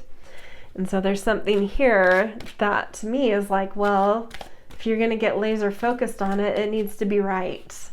And intuition will tell you what's actually right, not your mind, not an emotion, not bullying. Wait until it just feels clear and knowing, and then whatever that choice or direction is you're choosing and defining, you'll be able to get laser focused. And then you can use that horse energy to have momentum, to have that focus to move and charge into something. Not that a sheep is going to charge. They still have like kind of a gentle little gait, but to find your way in, from the field you're grazing in into the pen where the dog and the herding dogs are kind of chasing you into there. It's like, don't be bullied by the sheep dog and the horse riders to get into the gate. Like, wait until you know the direction you want to take, which might be a meandering direction, and you can be laser focused on meandering. Like, I don't know. Be you is what intuition is saying. Okay, last card we're picking is a deck that kind of talks about different ways, different forms of artfulness. And I'm using it to show what kind of artfulness you can use to create a year, like your most artful kind of year in the energies surrounding you. The process. Yeah, and it is a process. Intuition is a process, right? You have to wade through the anxieties and the emotions and the mind. It's a process to get to that calm, quiet, neutral knowing. And then whatever you do choose, let it be. And I like process because process isn't like a structure. Processes are organic and they have systems, and systems are more fluid rather than like structures and blueprints. And so processes allow for meandering in them. And I like that. So allow your natural way is a bit meandering. So allow yourself to get involved in processes and systems, and having processes and systems might help you to refine and weed out things that are weighing your intuition down and your mind and your emotions, to help you get to something clear that then allows your intuition to speak up and find its laser focus, right? So like really invest in processes and systems that those things naturally filter out and refine. And that's maybe what you need this year in order to find the focus you need that moves, that takes advantage of the horse's momentum and fire. It's like use processes to help you refine and weed out things that aren't needed, and allow your intuition to be more clear. Yeah. So this feels just like a strategy for your year. overall, it's just saying that there is like a direction and some momentum and some focus you can find, but you need to get to it in your own way. But when you find this focus and direction, I don't know what that leads to, but it's important. It's something that is taking you somewhere. It's giving you momentum into something. That might feel resonant to you, sheep, that like, oh, I've been looking for that. That feels like something I want. So use these processes to get there, processes and systems to get to a clearer slate for your intuition that will then help you to find that. Okay, that is your fire horse year. I hope you find and connect and develop your intuition more strongly and let it lead you to something focused. So there you go. All right. Enjoy your year. Next up, we have monkeys. Hi, monkeys. I love monkey people. You guys are so clever and fun, and you never stop moving and recreating and playing, and you're just very creative creatures. I have a monkey month, but it definitely doesn't come out in me the way I know of in monkey year and day people. But that's probably why I enjoy monkeys so much, is I do have that month animal, which is kind of like a background, but anyway. Okay, we are going to do 3 oracle cards for you guys for this fire horse year. I'm starting with a deck channeling the fire aspect of things. It's a sun deck that the card you get will kind of show the way you're connecting to the sun, or to the fire energy, whether it's, you know, through this sun symbolism, is that sun rising, setting overhead, in the nadir. So like if you fully turned from it, so it's supporting you rather than like visible. So how are you connecting to the fire energy this year? And based on that, what's the strategy? We've got connection, and I think this is a full, like, no, sunrise. This is a sunrise card. So let me get my readers on, and we will get your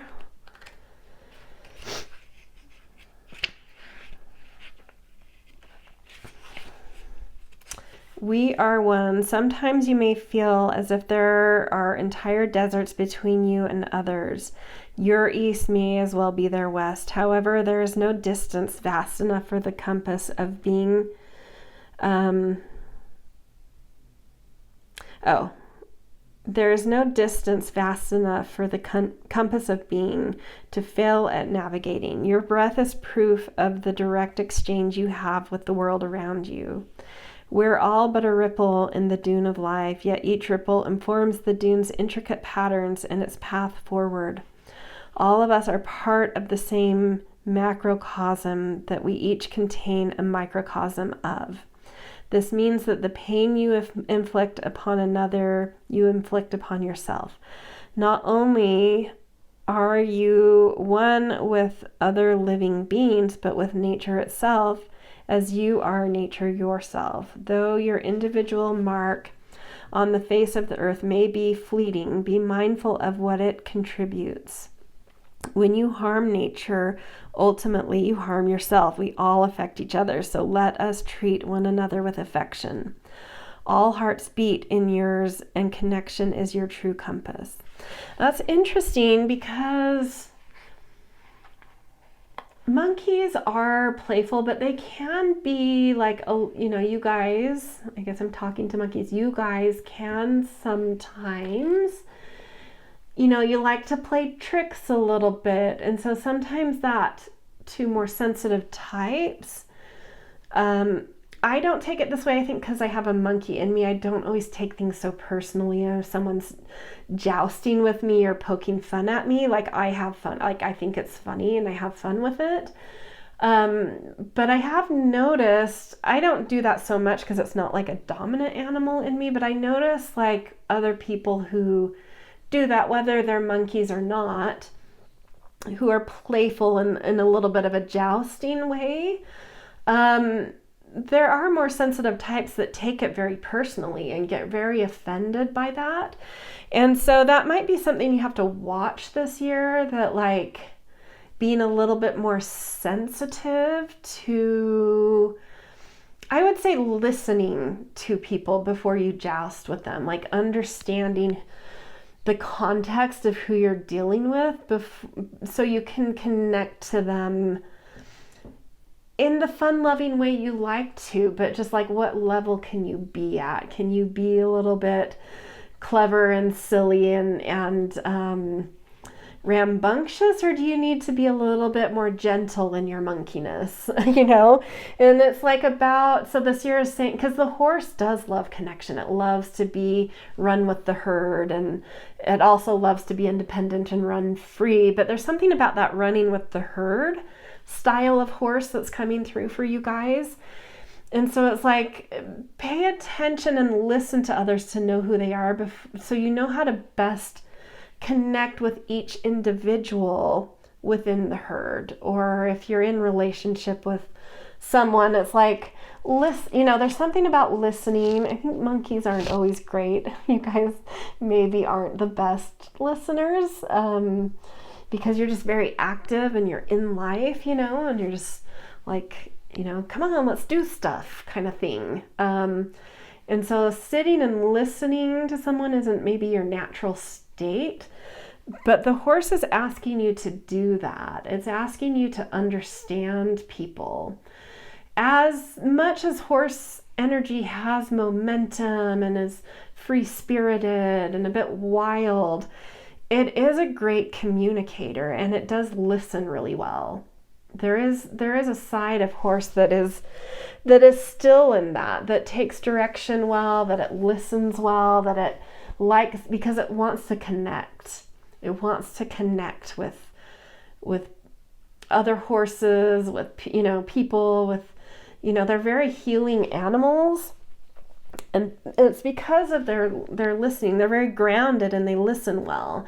And so the horse, I think, is asking that if you want to like really feel like part of a herd and really connect well this way, the opportunity of the horse year is bringing for you to like develop deeper connections, not just playful connections, but like deeper connections. You need to listen to people so that you understand them and can play with them in a way that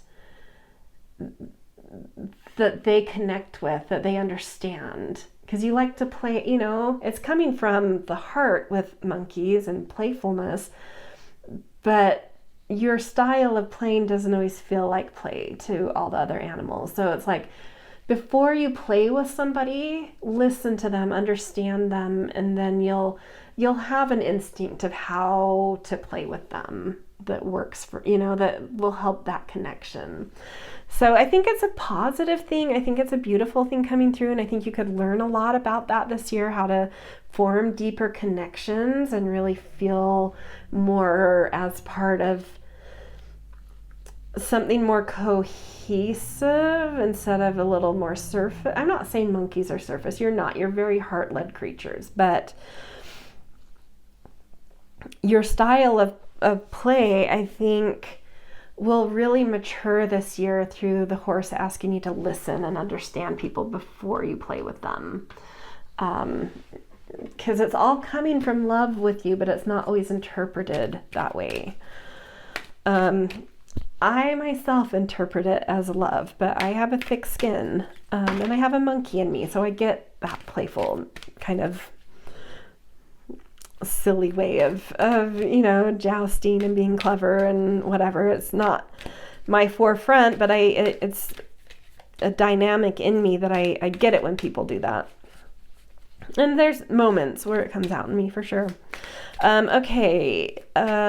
Crystal, from the crystal realm, what advice is it giving you for the fire horse year? Amazonite, loosen your grip. Yeah, I mean, monkeys, you think of literal monkeys, they're using their grip to get from place to place. The horse wants you to use the ground. It wants you to ground. Oh, that's so interesting. Because I'm like, where's the momentum of the horse here?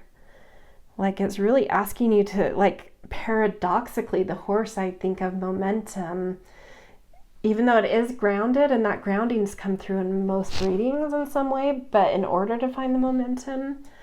But I keep feeling this horse being like, sit still, monkey, which is such a weird thing from a horse of momentum to be like, sit still, But it's because you're quicker than the horse, like you're more agile than the horse. The horse isn't like super agile the way a monkey is.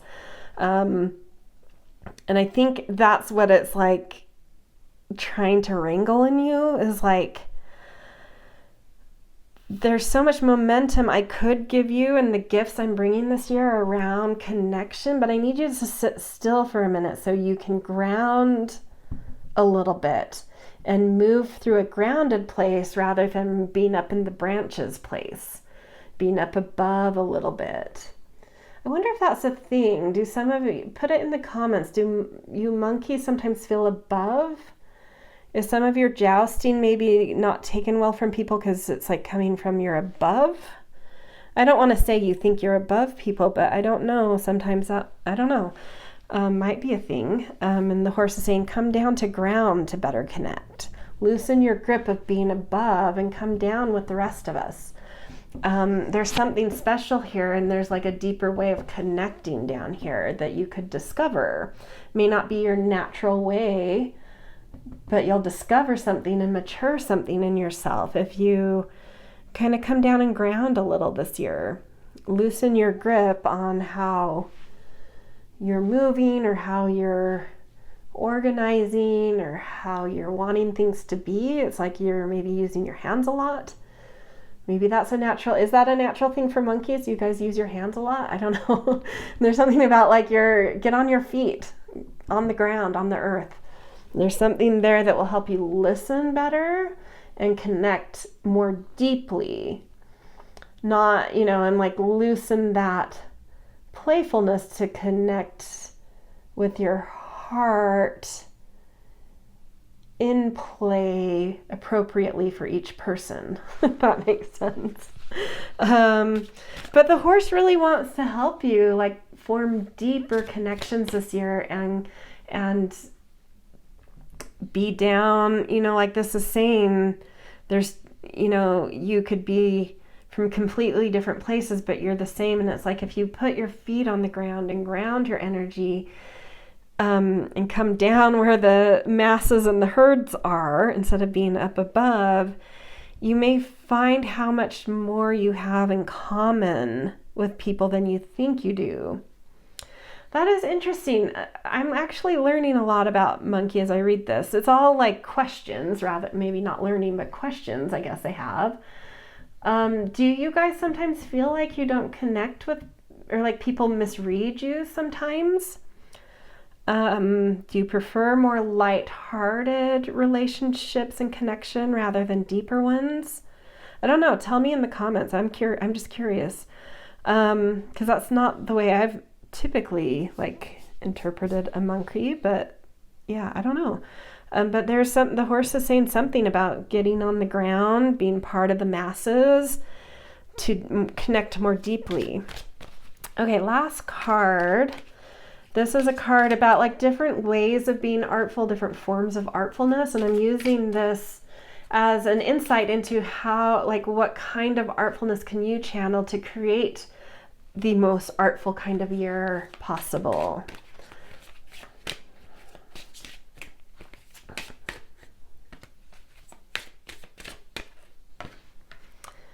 Creation, and that's, like monkeys love creativity, love creating things, and I think so I feel like this is coming through to say, like, don't be completely out of your instincts and out of your element. Like, the horse is asking you to do some things that are a little out of your element, but it's like, stay plugged into that thing about you that loves to create. You guys, because each of the 12 animals also rules like a 4-week period of time. They don't completely align with the zodiacal seasons, but there's usually like one zodiac sign that the majority of that animal month is in. And for monkeys, it's Leo. And so there's this very creative, there's a little bit different creatures, right? But the thread in common is this like creative energy, like loving to create. And I do always say like the Leos I know that are born within the monkey month. If you're an earlier Leo, you'd be born in the sheep month. But if you're an August 4th and beyond Leo, there's some monkey in you. And I do notice that in Leos that are born in the monkey month that they do tend to have some monkeyness in them. Just like me, I'm a Virgo, but I was born early September, so I'm still in the monkey month, but there's a lot more Leos that would be born in the monkey month. But I do notice those Leos, they're very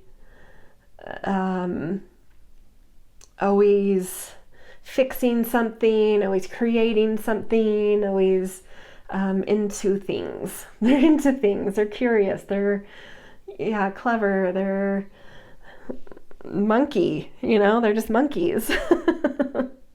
I suppose I have a little of that, but I think when it's Leo for some reason, because that double creativity, it's like even more pronounced. Anyway, so it's like, don't lose that. Still be creative. Still, be into life and doing things, and like use that, that fire of the year is like really helping that part of you illuminate your creativity, or your creativity will thrive. But the horse year, the lesson you can learn and some gifts and maturity that you can really tap into and evolve with is like learning how to get on the level of each person you connect with. And so how to play with them accurately in a way that's not going to be read wrong. And what level of monkeyness you can be, whether you need to be more gentle, more sweet, more warm, or if you can be full monkey that's just like a little bit of a wisecracker, so there's something this horse year could really teach you about that. It's like coming down to ground with others and connecting with them in deeper ways, and really listen. Like there's something about listening, really listening to others to know them and connect with them.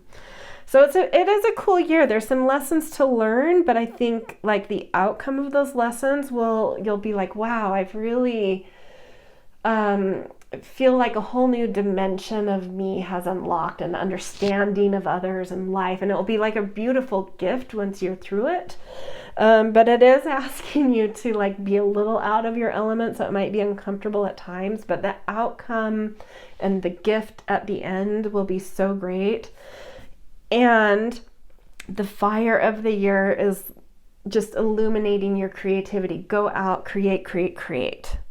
Beautiful energy for that. So that's the really, really fun thing that will, like, as I'm saying it, sound fun to you, right? A lot of creativity coming through and movement with creativity because it's the horse. Okay, that's your reading. Happy fire horse year to you guys. Okay, next up we have, we just did monkey, so we've got rooster next. Okay, we're just going to do 3 oracle cards. It's kind of a quick reading, but the first deck I'm using is to channel the fire energy of the year, and it's a sun deck, and it kind of talks about like the different phases of the sun. So I'm just using this to see how you are connecting with the fire energy and the best strategy to use because of that. Let's use the bottom card. Awareness. So this is sun at zenith, like an afternoon sun. The sun is fully out. Is that right? Oh no, this is sunrise. I apologize. Sunrise energy. Awareness 24. So like morning fire, renewal. Okay, so let's see what it says. Watch yourself as if you were watching a sunrise. Like a saguaro witnessing each sunrise. The saguaro is a cactus. A novel dimension of being unfolds when you become aware of your own consciousness. Awareness is imperative. Without it, you go through life with blinders on, rarely seeing the hues of your soul or the spectacles surrounding you.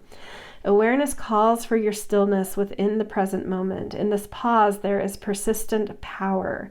You gain clarity of where you are now, not where you've been or where you are going. When you pay attention, you open yourself to the realization that awareness is your only facility that is steady. Paying attention implies a transaction. You pay by watching yourself, by devoting effort, by staying in the moment and taking analytical opinions out of the equation. I was just thinking something about that. I'll get to it. I'm going to come back to that, guys. From here, you gain truth, and beyond truth, choice. Collecting the fee of zooming in, awareness offers the decision to act one way or another or not. And so the world opens for you. I'm curious how the horse energy, maybe it's just that grounding, that deep presence the horse has, that is bringing this to you, roosters. Roosters, so the zodiac animals each rule like a phase of the year, like, 4 or so weeks of the year. And they kind of align in a way with a zodiac sign, not exactly, but I do see the resonance. And so Rooster rules most of Virgo season. It also steps a bit into Libra season, but it has much more of a Virgo tone to me than a Libra one, where it is very particular, it is very skilled, it is very refined, it is very detailed, and it is very analytical and critical. And so the horse is coming in, I think, to say like, don't get so nitpicky on things. Get a little bit out of your mind and your processing and just like be present in the moment to what is, not what, again, not what, like the guidebook said, not what has been, what needs to be. Don't try to fix things. Don't try to perfect things. There's something that the horse just like really, and the horse is good at being like very present, and listening. And it's saying just like, get out of that analytical zone and that detailed zone where it's like, just be present. It really wants you to be present this year and to notice how with your natural refinement and instinct, and I guess you could say underlying Virgo-ness, even though I'm not totally comfortable like merging the two. They are very, have their for sure differences, but like get out of that like need for things to be just so and to pick at things, and for perfection, which can be such a beautiful thing. And you guys can really create very exquisite things and results and outcomes. There's an impeccability you have, but it does come with this like need to pick and this analysis.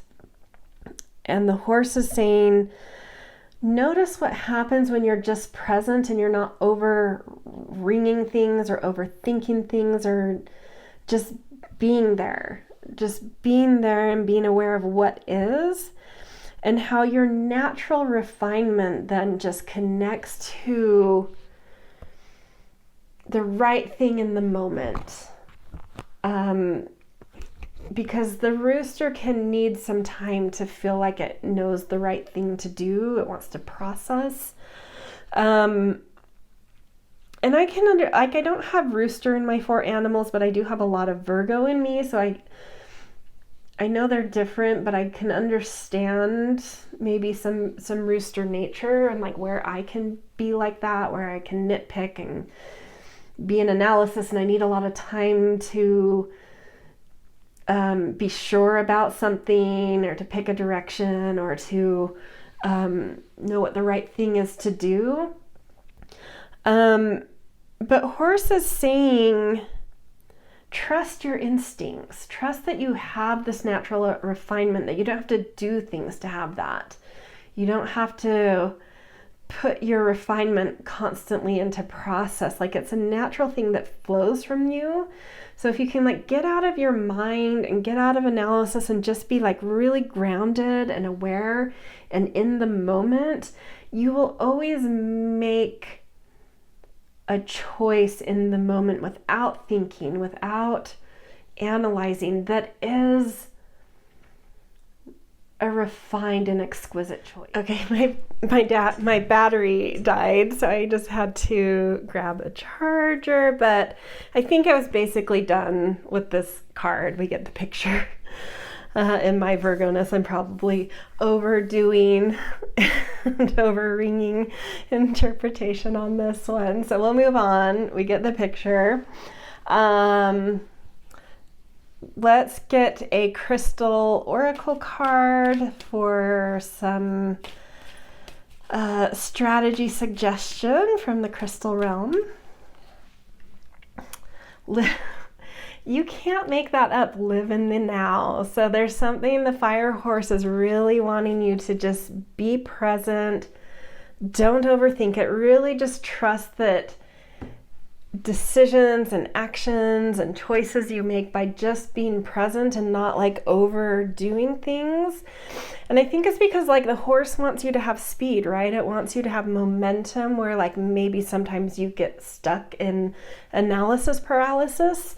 And it's like, it really wants you to just like ground in, be present, and like make decisions and move and trust your instincts and go, kind of thing. Like, don't overthink it. Just trust that by being present and aware and living in the now, how much more joy can you have? How much, and just witnessing how the decisions you make on the fly, in the moment, by being present, actually have great outcomes and aren't as like imperfect as you might think they are. And it's just like, just be in the now, right? Just live in the now. Have a little bit more freedom and fun and momentum through that. Don't try to overdo life this year.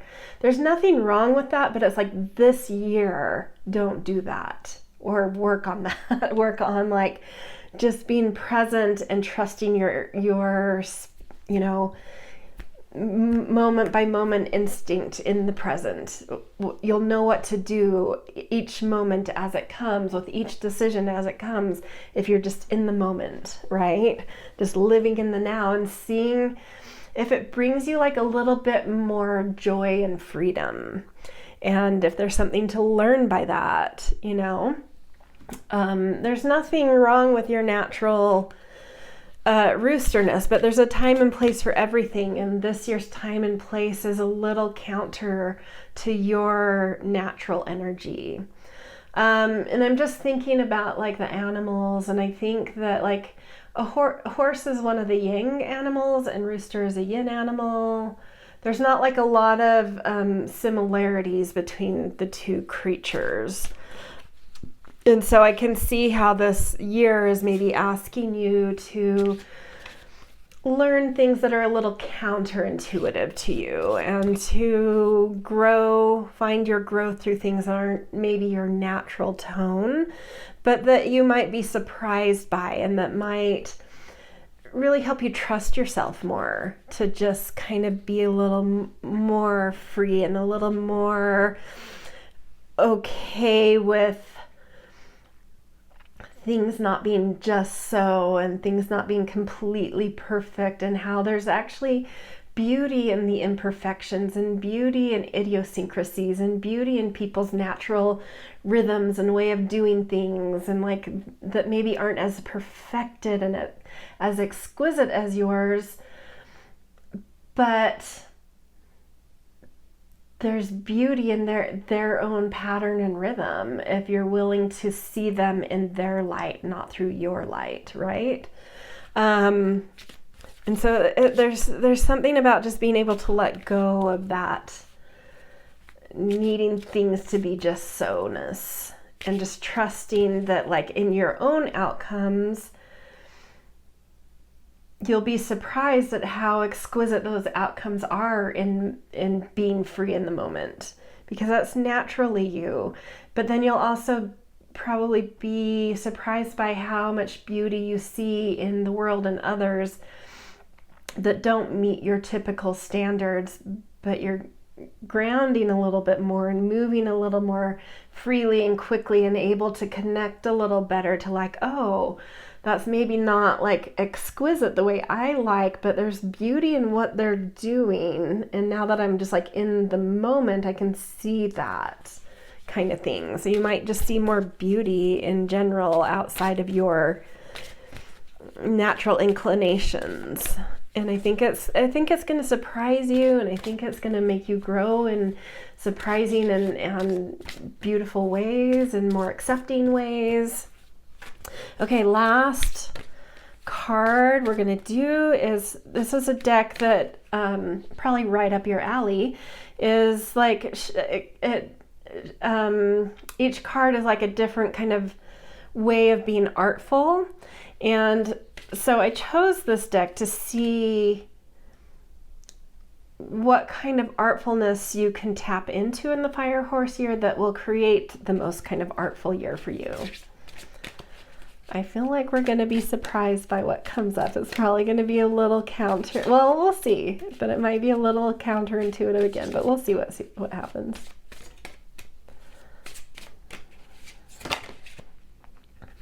Take the bottom. The Seeker.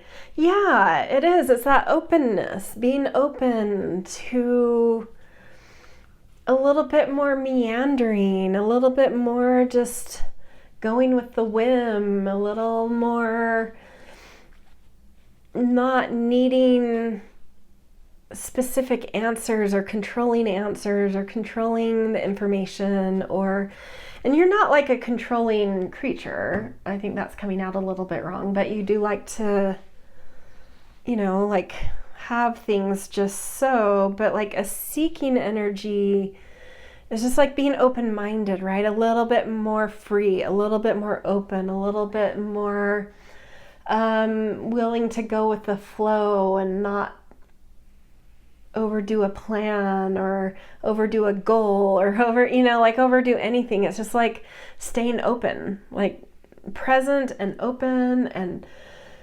seeding new questions in your heart that don't need to be defined, that don't need to be overly thought through, they're just beautiful as they are open, open questions that don't need anything other than to be a beautiful question, and letting that kind of be your guiding star for the year, like just being present, allowing beautiful questions to arrive and arise that don't need answers, that don't need you to do anything other than to be like, that's a beautiful question, I'll let it go now, and what's next? I'm present. What's happening next? kind of thing. Like just a little looser this year is what we're asking for. A little more open-minded, a little looser, a little less structured, less organized, just being present. And I do think it's going to surprise you. I think it's going to take a minute to get into that rhythm. But I think once you tap into it and you recognize that like when you do this, the year is working for you. So I'll do more of that. I think it's going to surprise you of how joyful it can be and how freeing it can be. and help you to grow in totally new kinds of ways. So yeah, that is your reading for Fire Horse year. There's definitely, asking you to do things a little counter to what you're used to, but I think by the end of the year, you're going to be like, wow, that really opened my eyes in different ways. And I really trust myself in new kinds of ways. And I really find more beauty in people in ways I used to be very critical, I guess, that kind of thing. So, all right, happy Fire Horse year. Okay, next up we have the dog. Love the dogs. My dad is a dog and one of my favorite people in the world. You guys are so loyal. You do have a little bit of a bark and a protectiveness, but there's this loyalty that you have and this, I don't know. I mean, I have 2 dogs. I grew up with dogs. They are just like the buddies, right? You're the ultimate buddies. Okay, so getting into this, we're going to do 3 oracle cards. The first one is the main one we're going to do. I'll be reading from the deck, and I chose it for the fire element of the Fire Horse, and it's a sun deck that each card kind of taps into different sort of phases of the sun, whether it's like setting, rising, everything in between. And so how you're connecting with the fire through this card can show like a strategy you can use to really tap into the way you can best work with the fire energy of the year. So let's see what you get. Energy. And that is, let's see, the 18th card. That's a lot. That's so interesting. I would say you're maybe the 5th animal probably that's had the sun in what's called nadir phase, or part of its cycle, where it's like when the earth is turned away from the sun, so it's like midnight, and it's behind you. But the sun is always there. We're orbiting it. It's always there. We're always working with it in some way. And the way I see it when you can't see it and it's behind you is it's actually under you. It's in your roots, it's in your ground, and it's supporting you. So even though you can't see it, you feel it and it's holding you up. And so it's actually like a really beautiful place for it to be. So don't be scared by nadir or like it's not there. It is. It's just like, it's like coming from within or coming from your roots or coming from support systems. Okay, so let's read this particular nadir sun, which is energy, which is so interesting. Okay, energy is tangible, material is proof. Okay. Science and spirituality meet in energy. Both agree that everything is made up of energy, from the animated to the seemingly inert. We hold it within ourselves. Physics teaches that energy never dissipates, only transforms. Quantum physics reveals that it adapts based on both its context and its observer. Energy is subtle and malleable, effortlessly transcending space and time. You guys have a very kind of like scientific card going here. That's so interesting. Physicists and yogis describe this life force as something that can be dormant or engaged, potential or kinetic, as it responds to the rhythm of the world. By definition, your own being does so too.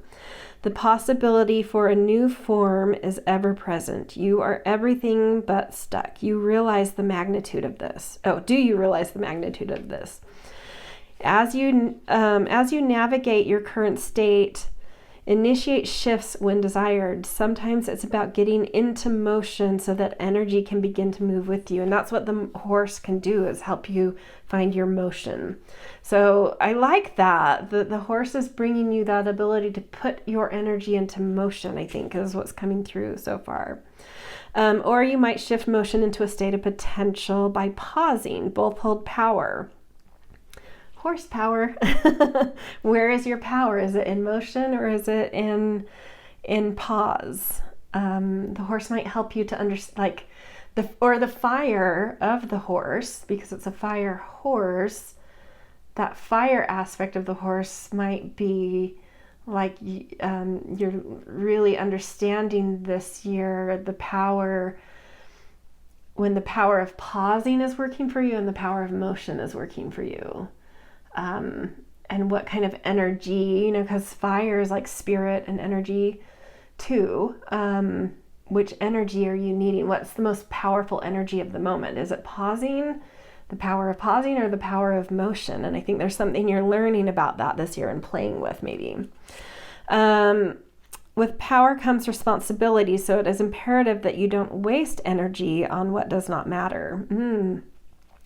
Don't create matter where you don't want it to form.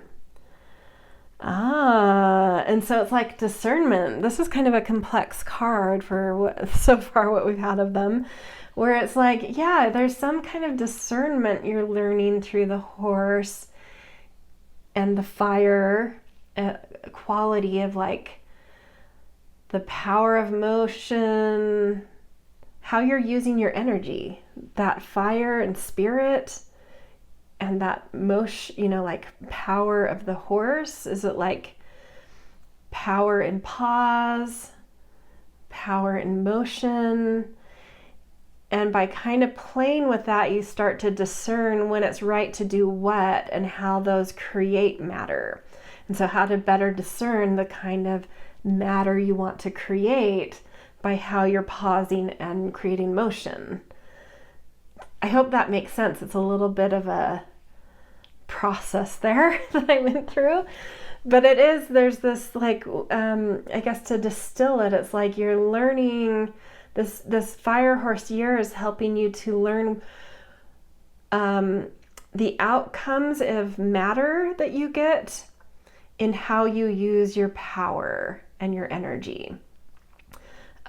When you direct it towards pausing versus motion and the matter created out of that, and like by watching and observing and playing with that, you kind of refine and like get better and better results in the kind of matter you create by the way you're using your energy and power. I think that's pretty clear, but it's still a little, it's a little scientific and interesting and cool. And I would expect for you guys to have a good reading, because horses and dogs are in the triangle that like support each other, and they're like besties. Horse, dog, and tiger are like the triangle of, I don't know what the triangle of, I'm not a total expert in this. If I read it, I would remember and be like, oh yeah. But they're like, they hold a triangle with each other, and they're like supportive allies. So horses and fire are teaching you something about how you use your energy and your power, and noticing the results of matter, that the outcomes of matter that happen with those, and so how to refine it. Yeah, cool, very cool. Okay, let's see what the crystal realm has to say, what kind of strategies and guidance it wants to give you about Fire Horse year. Bring in the light. Yeah, I mean, with that fire energy,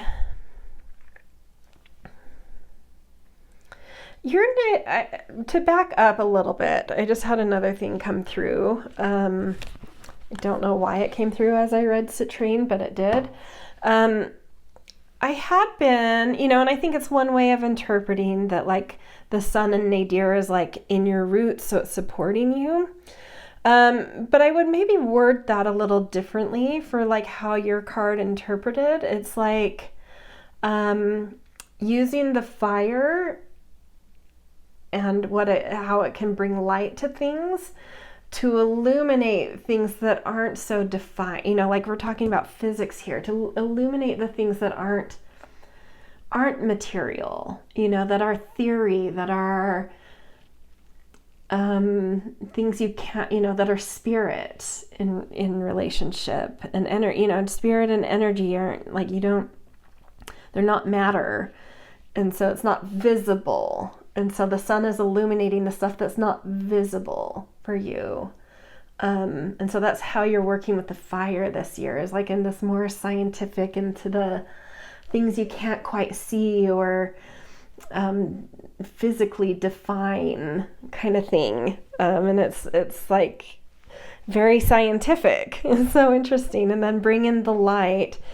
And that is just like bringing light to things that have been dark to you, that you haven't understood, that are more theoretical. Bring in light to the things that have been undefined, that maybe you have natural instinct with this, but you haven't like noticed it in a way that's like, oh, I should articulate that, or maybe there's some science to that, or something that helps me like more deeply understand how to use this natural thing I have. Like, what is it? It's like bringing the light to those things that are like, what are those things that are going on that I do that I don't know quite how to explain? Maybe there's some science that can help, that I'm just not aware of, but that is out there that can help me explain this. Yeah, so it's just like bringing the light to those, to the way your energy works, right? Really like a lot of self-discovery and refinement of self through that, and creating better outcomes and better things that turn a more refined way of turning things into matter, because you understand those invisible things about you. Yeah, super cool.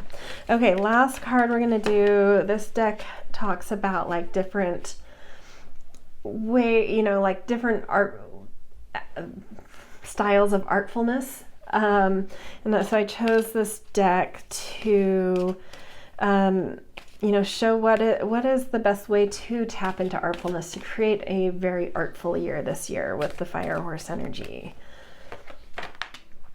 Creation. There was another animal that had this. I think it was monkey.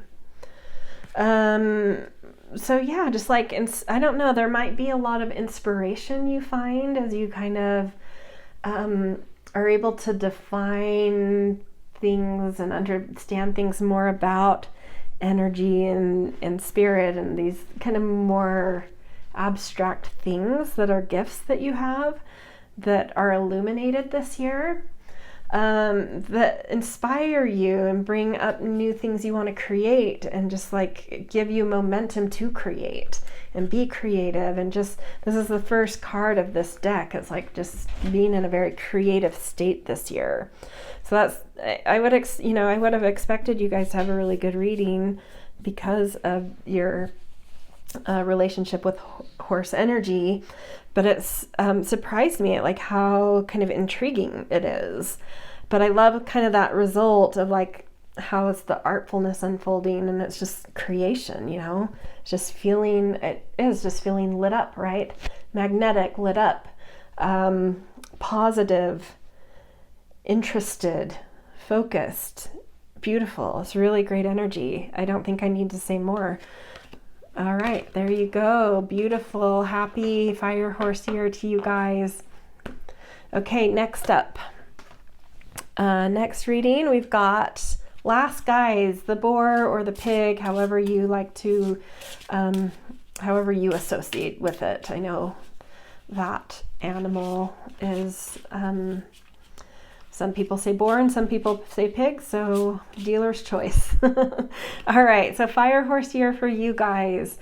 You are our culture vultures, you are wealth lovers, you know how to enjoy and luxuriate in just lavish things. So the fire horse may ask you to go a little faster than you're used to. You have a little bit of you're the last of the 12 animals that got to, I think it was like, the story is like there was like a race, and the first 12 animals to reach the finish line were chosen to be the Chinese astrology kind of pantheon. And the boar or pig was the last of the 12, so you kind of take your time in relation to the ones that made it. You kind of take your time. And so the horse is about momentum. We'll see how this turns out. Okay, so first deck I'm using, we're just going to do 3 oracle cards. The first one is the main one we'll be using. I'll be reading from the oracle deck from it, or the guidebook. And I chose it for the fire element of the year, and it's a sun deck that each of the cards associates with like a phase of the sun, whether it's, you know, rising, setting, and everything between. Oh, that just fell on out.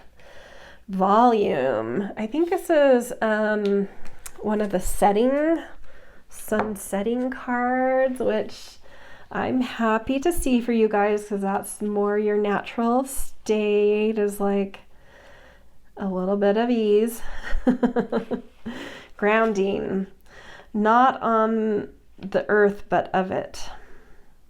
The earth is alive. She is what's alive in you, constantly sprouting new growth. At the same time, you grow on her. You are not separate from earth. You belong to her as she belongs to you. This feels so much, I mean, almost, I would say, all but maybe 1 or 2 of the readings, like the grounding of the horse has really come through in these readings. It's so interesting. Okay, so you're not separate from earth. You belong to her as she belongs to you.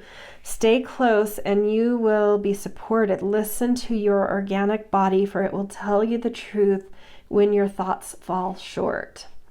And that is like the horse being so connected to grounding and earth is what gives it its like somatic energy, its momentum, its power. It's, you know, it's like being connected to your body will help you to like, yeah, it's sounding like that's really coming through for you guys this year. That's how you're relating to the horse, because you are like a more grounded creature. So there's like that shared symbol between you, but it's like asking you to be even like more so in like an energetic physical way rather than in a luxuriating way. Okay. Your physical being is in direct communication with gravity, a precious pull between you and the earth's core, a language that bypasses your mind to reach you on an instinctual level.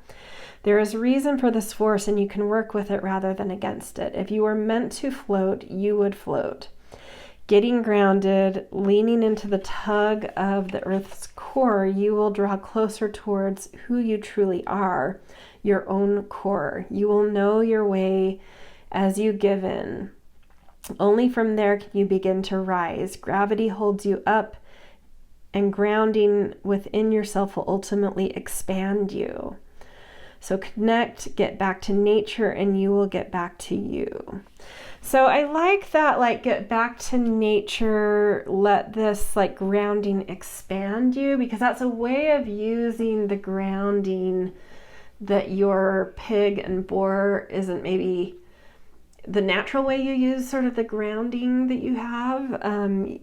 You use it to enjoy like the material aspects of life, like the pleasure it gives you. And this is like saying to use it to expand yourself, to connect with nature. And I'm reading that because it's a horse, like the rhythms of nature, like tapping into the way nature moves to help your body feel the way it wants to move.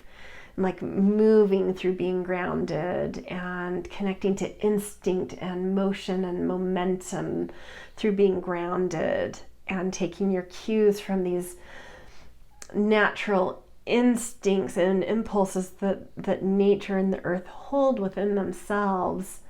And there's something in that will like expand you and expand life for you. But I think it is asking you to be a little bit more connected to the physical like action of grounding rather than the enjoyment of material things. It's like you're the material, and how is that energy being in it asking you to move and catch the momentum of the horse and the headiness and freedom of the horse. Like, how do you need to expand in life. Like, how can the horse help you expand? Like, where have you gotten a little stodgy, a little kind of hedonistic and stodgy, and maybe even in a little bit of a rut or something? And how can the horse, like, really being in your body in a physical way, help you connect to some movement instincts and curiosity instincts that are a little more wild and free than you're used to? That's how I'm reading this. I don't know what volume. Why did it say volume? Did it ever talk about that? Oh my gosh, I was reading these double ones as 2, like Roman numerals, but this is card 11. I'm like, it didn't say anything about volume. Okay, well, you get an extra message. So that's one message. I believe in these little mistakes and synchronicities. They are meant for you. But you get a second card, volume, which is still sunset. A desert resides within.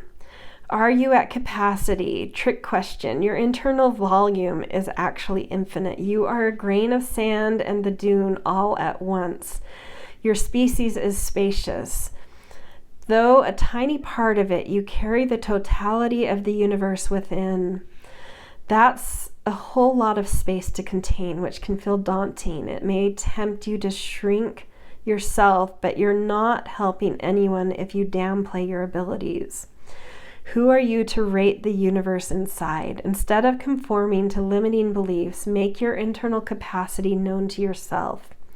Begin by holding space for everything that makes you, you, including the parts of yourself that you are not necessarily fond of. This is still tapping into that first card, the expanding. There's something expanding.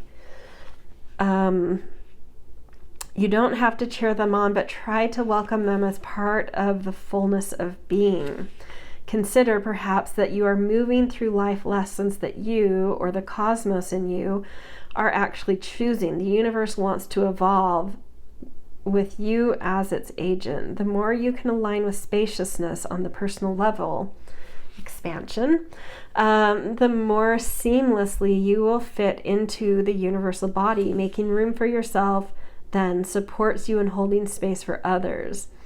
Acceptance for others becomes easier when you acknowledge your own worth. Let all the vastness assure you, you have always been enough.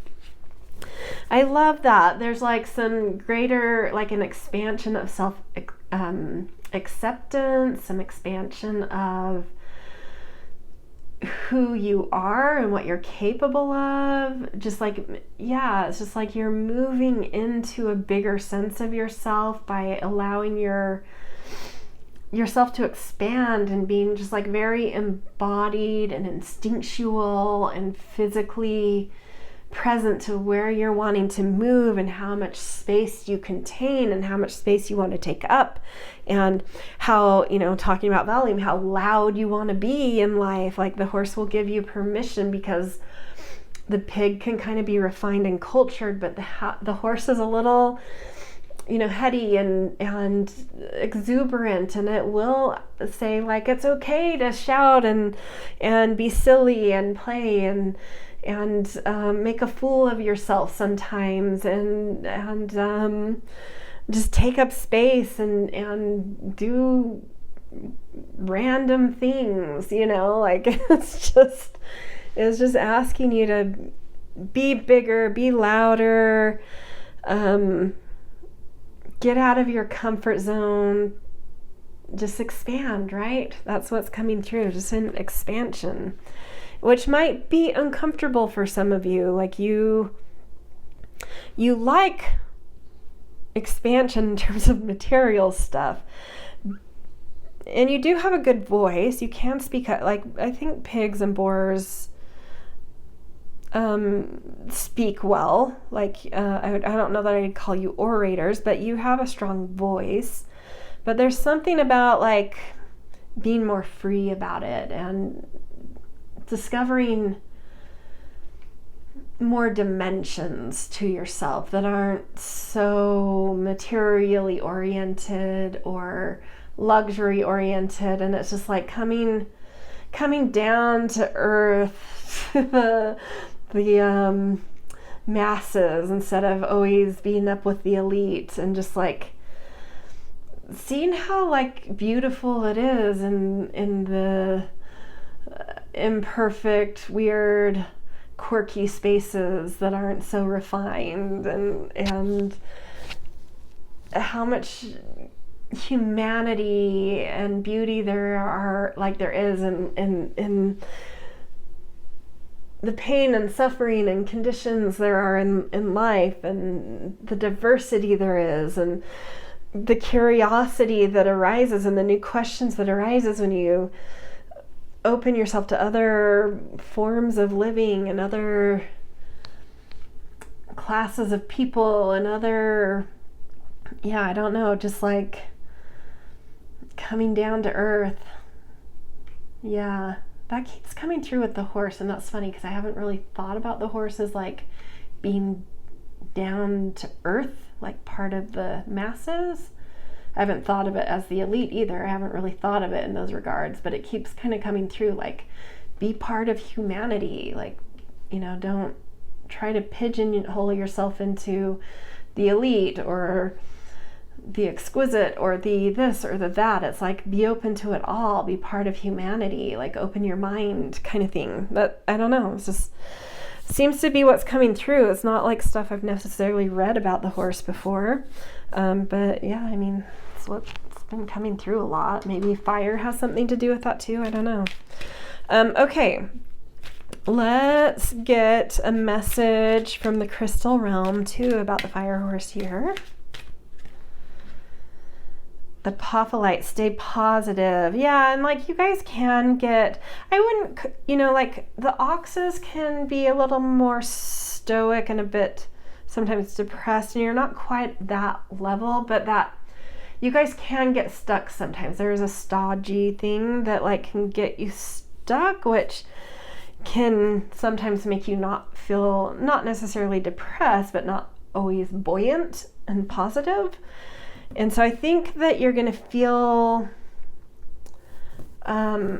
more like that might be your meter this year of like when you're working with the year's energy the way in the best way you can. That's being the strategies given here. And when you're not, is like when you're feeling a little stuck or stodgy, you're not kind of tapping into the growth potential of the year. But when you're expanding and you're experiencing and you're not sort of trying to overly refine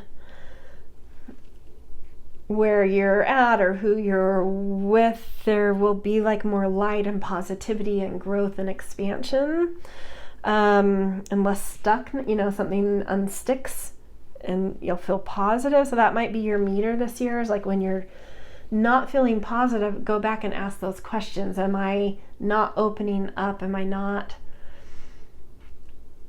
like just going where the wind blows me, whether it's refined or not, and experiencing things because they're there and they're part of my community or somewhere the universe has taken me, or, just the randomness of shit. Just like, am I not doing that? Am I not letting the wind blow me places that feel random and not necessarily what I would always pick? But is there something about that, by just opening up and going where the wind blows and being on that adventure, that randomness that unsticks something and gives me a new, like a better quality of positivity and light. Okay, last card. This card, each of them kind of tap into a different form of artfulness. And so I chose it because I was like, I don't know, I just wanted this reading to inspire. And so I was like, what kind of artfulness could you best tap into in the fire horse year to have the most artful kind of year? possible for you. So let's see what this says. Creation. Yeah, I love that. And this is like, I feel like this is more, because there's 3 creations. There's creation 1, creation 2, creation 3. And I feel like that 3 is more of like a collaborative space. So how can you create with others? How can you, and it like 3 energy too is dynamic. It's exploring. It is involved in expression and randomness and like all of the possibilities of life. And so it's like, yeah, how can you just like find creative inspiration by being out and mingling and just moving through life and seeing where the wind blows you, and how can you feel inspired to create when you collaborate with other people, and like what collaborators are being blown by the wind toward you that you maybe wouldn't have thought of on your own. Like there's some creative energy that's like churning by mingling and just seeing who the wind blows to you and the wind where the wind blows you towards, and how can you just connect with others. And even if it's not like a collaboration, you do like a project with other people, it's like you go to a coffee shop and start talking to someone in line, and then another person overhears and starts talking, and then you end up having tea with these people, and it just generates ideas, and you're like, oh, that was so random. I just met these people. I'll probably never see them again, but it just like really gave me a spark of life, and there were such interesting ideas that came out. That was super cool. That kind of thing. Or I'm on a ski lift with some random group of women that I was just alone and hopped on a quad chairlift, and there were these 3 other women and just had such a cool conversation, and I couldn't even see their faces with goggles. I don't know who they are. I never got a name, but like just that kind of stuff where it's like, just get out there and mingle and like connect. And maybe there are literal collaborations where you work with people, but just kind of like, yeah, be in that, just like move and shake and connect and let the wind blow and expand things and take up some space in ways you don't usually take up space and be a little more boisterous and arrogantly loud, the way like a pig might use its voice and have a good loud voice, but it's not going to be arrogant. It's going to be more refined and cultured. And maybe you just need to be rowdy one night and use your voice in rowdy, arrogant ways or something. Not arrogant in like, I'm thinking of American energy, like we're just loud arrogantly. Just in that way, like you're out at a dive bar and just getting, a little toasty and loud in that American way. That kind of thing. There's something about just shaking it up and getting out of some ruts. I think the horse and the fire are really helping you with this year.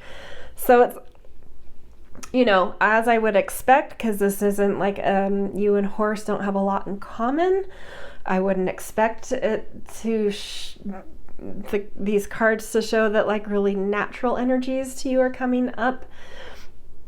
But I love this for you. I think the horse is here to help you get unstuck, to expand you, and to have just like a little bit more chaotic fun and random fun. And it will surprise you what that does to your energies. So, all right, happy Fire Horse year. You guys are my last ones. So, there we go. End of Fire Horse year readings. Have a beautiful one. See you guys.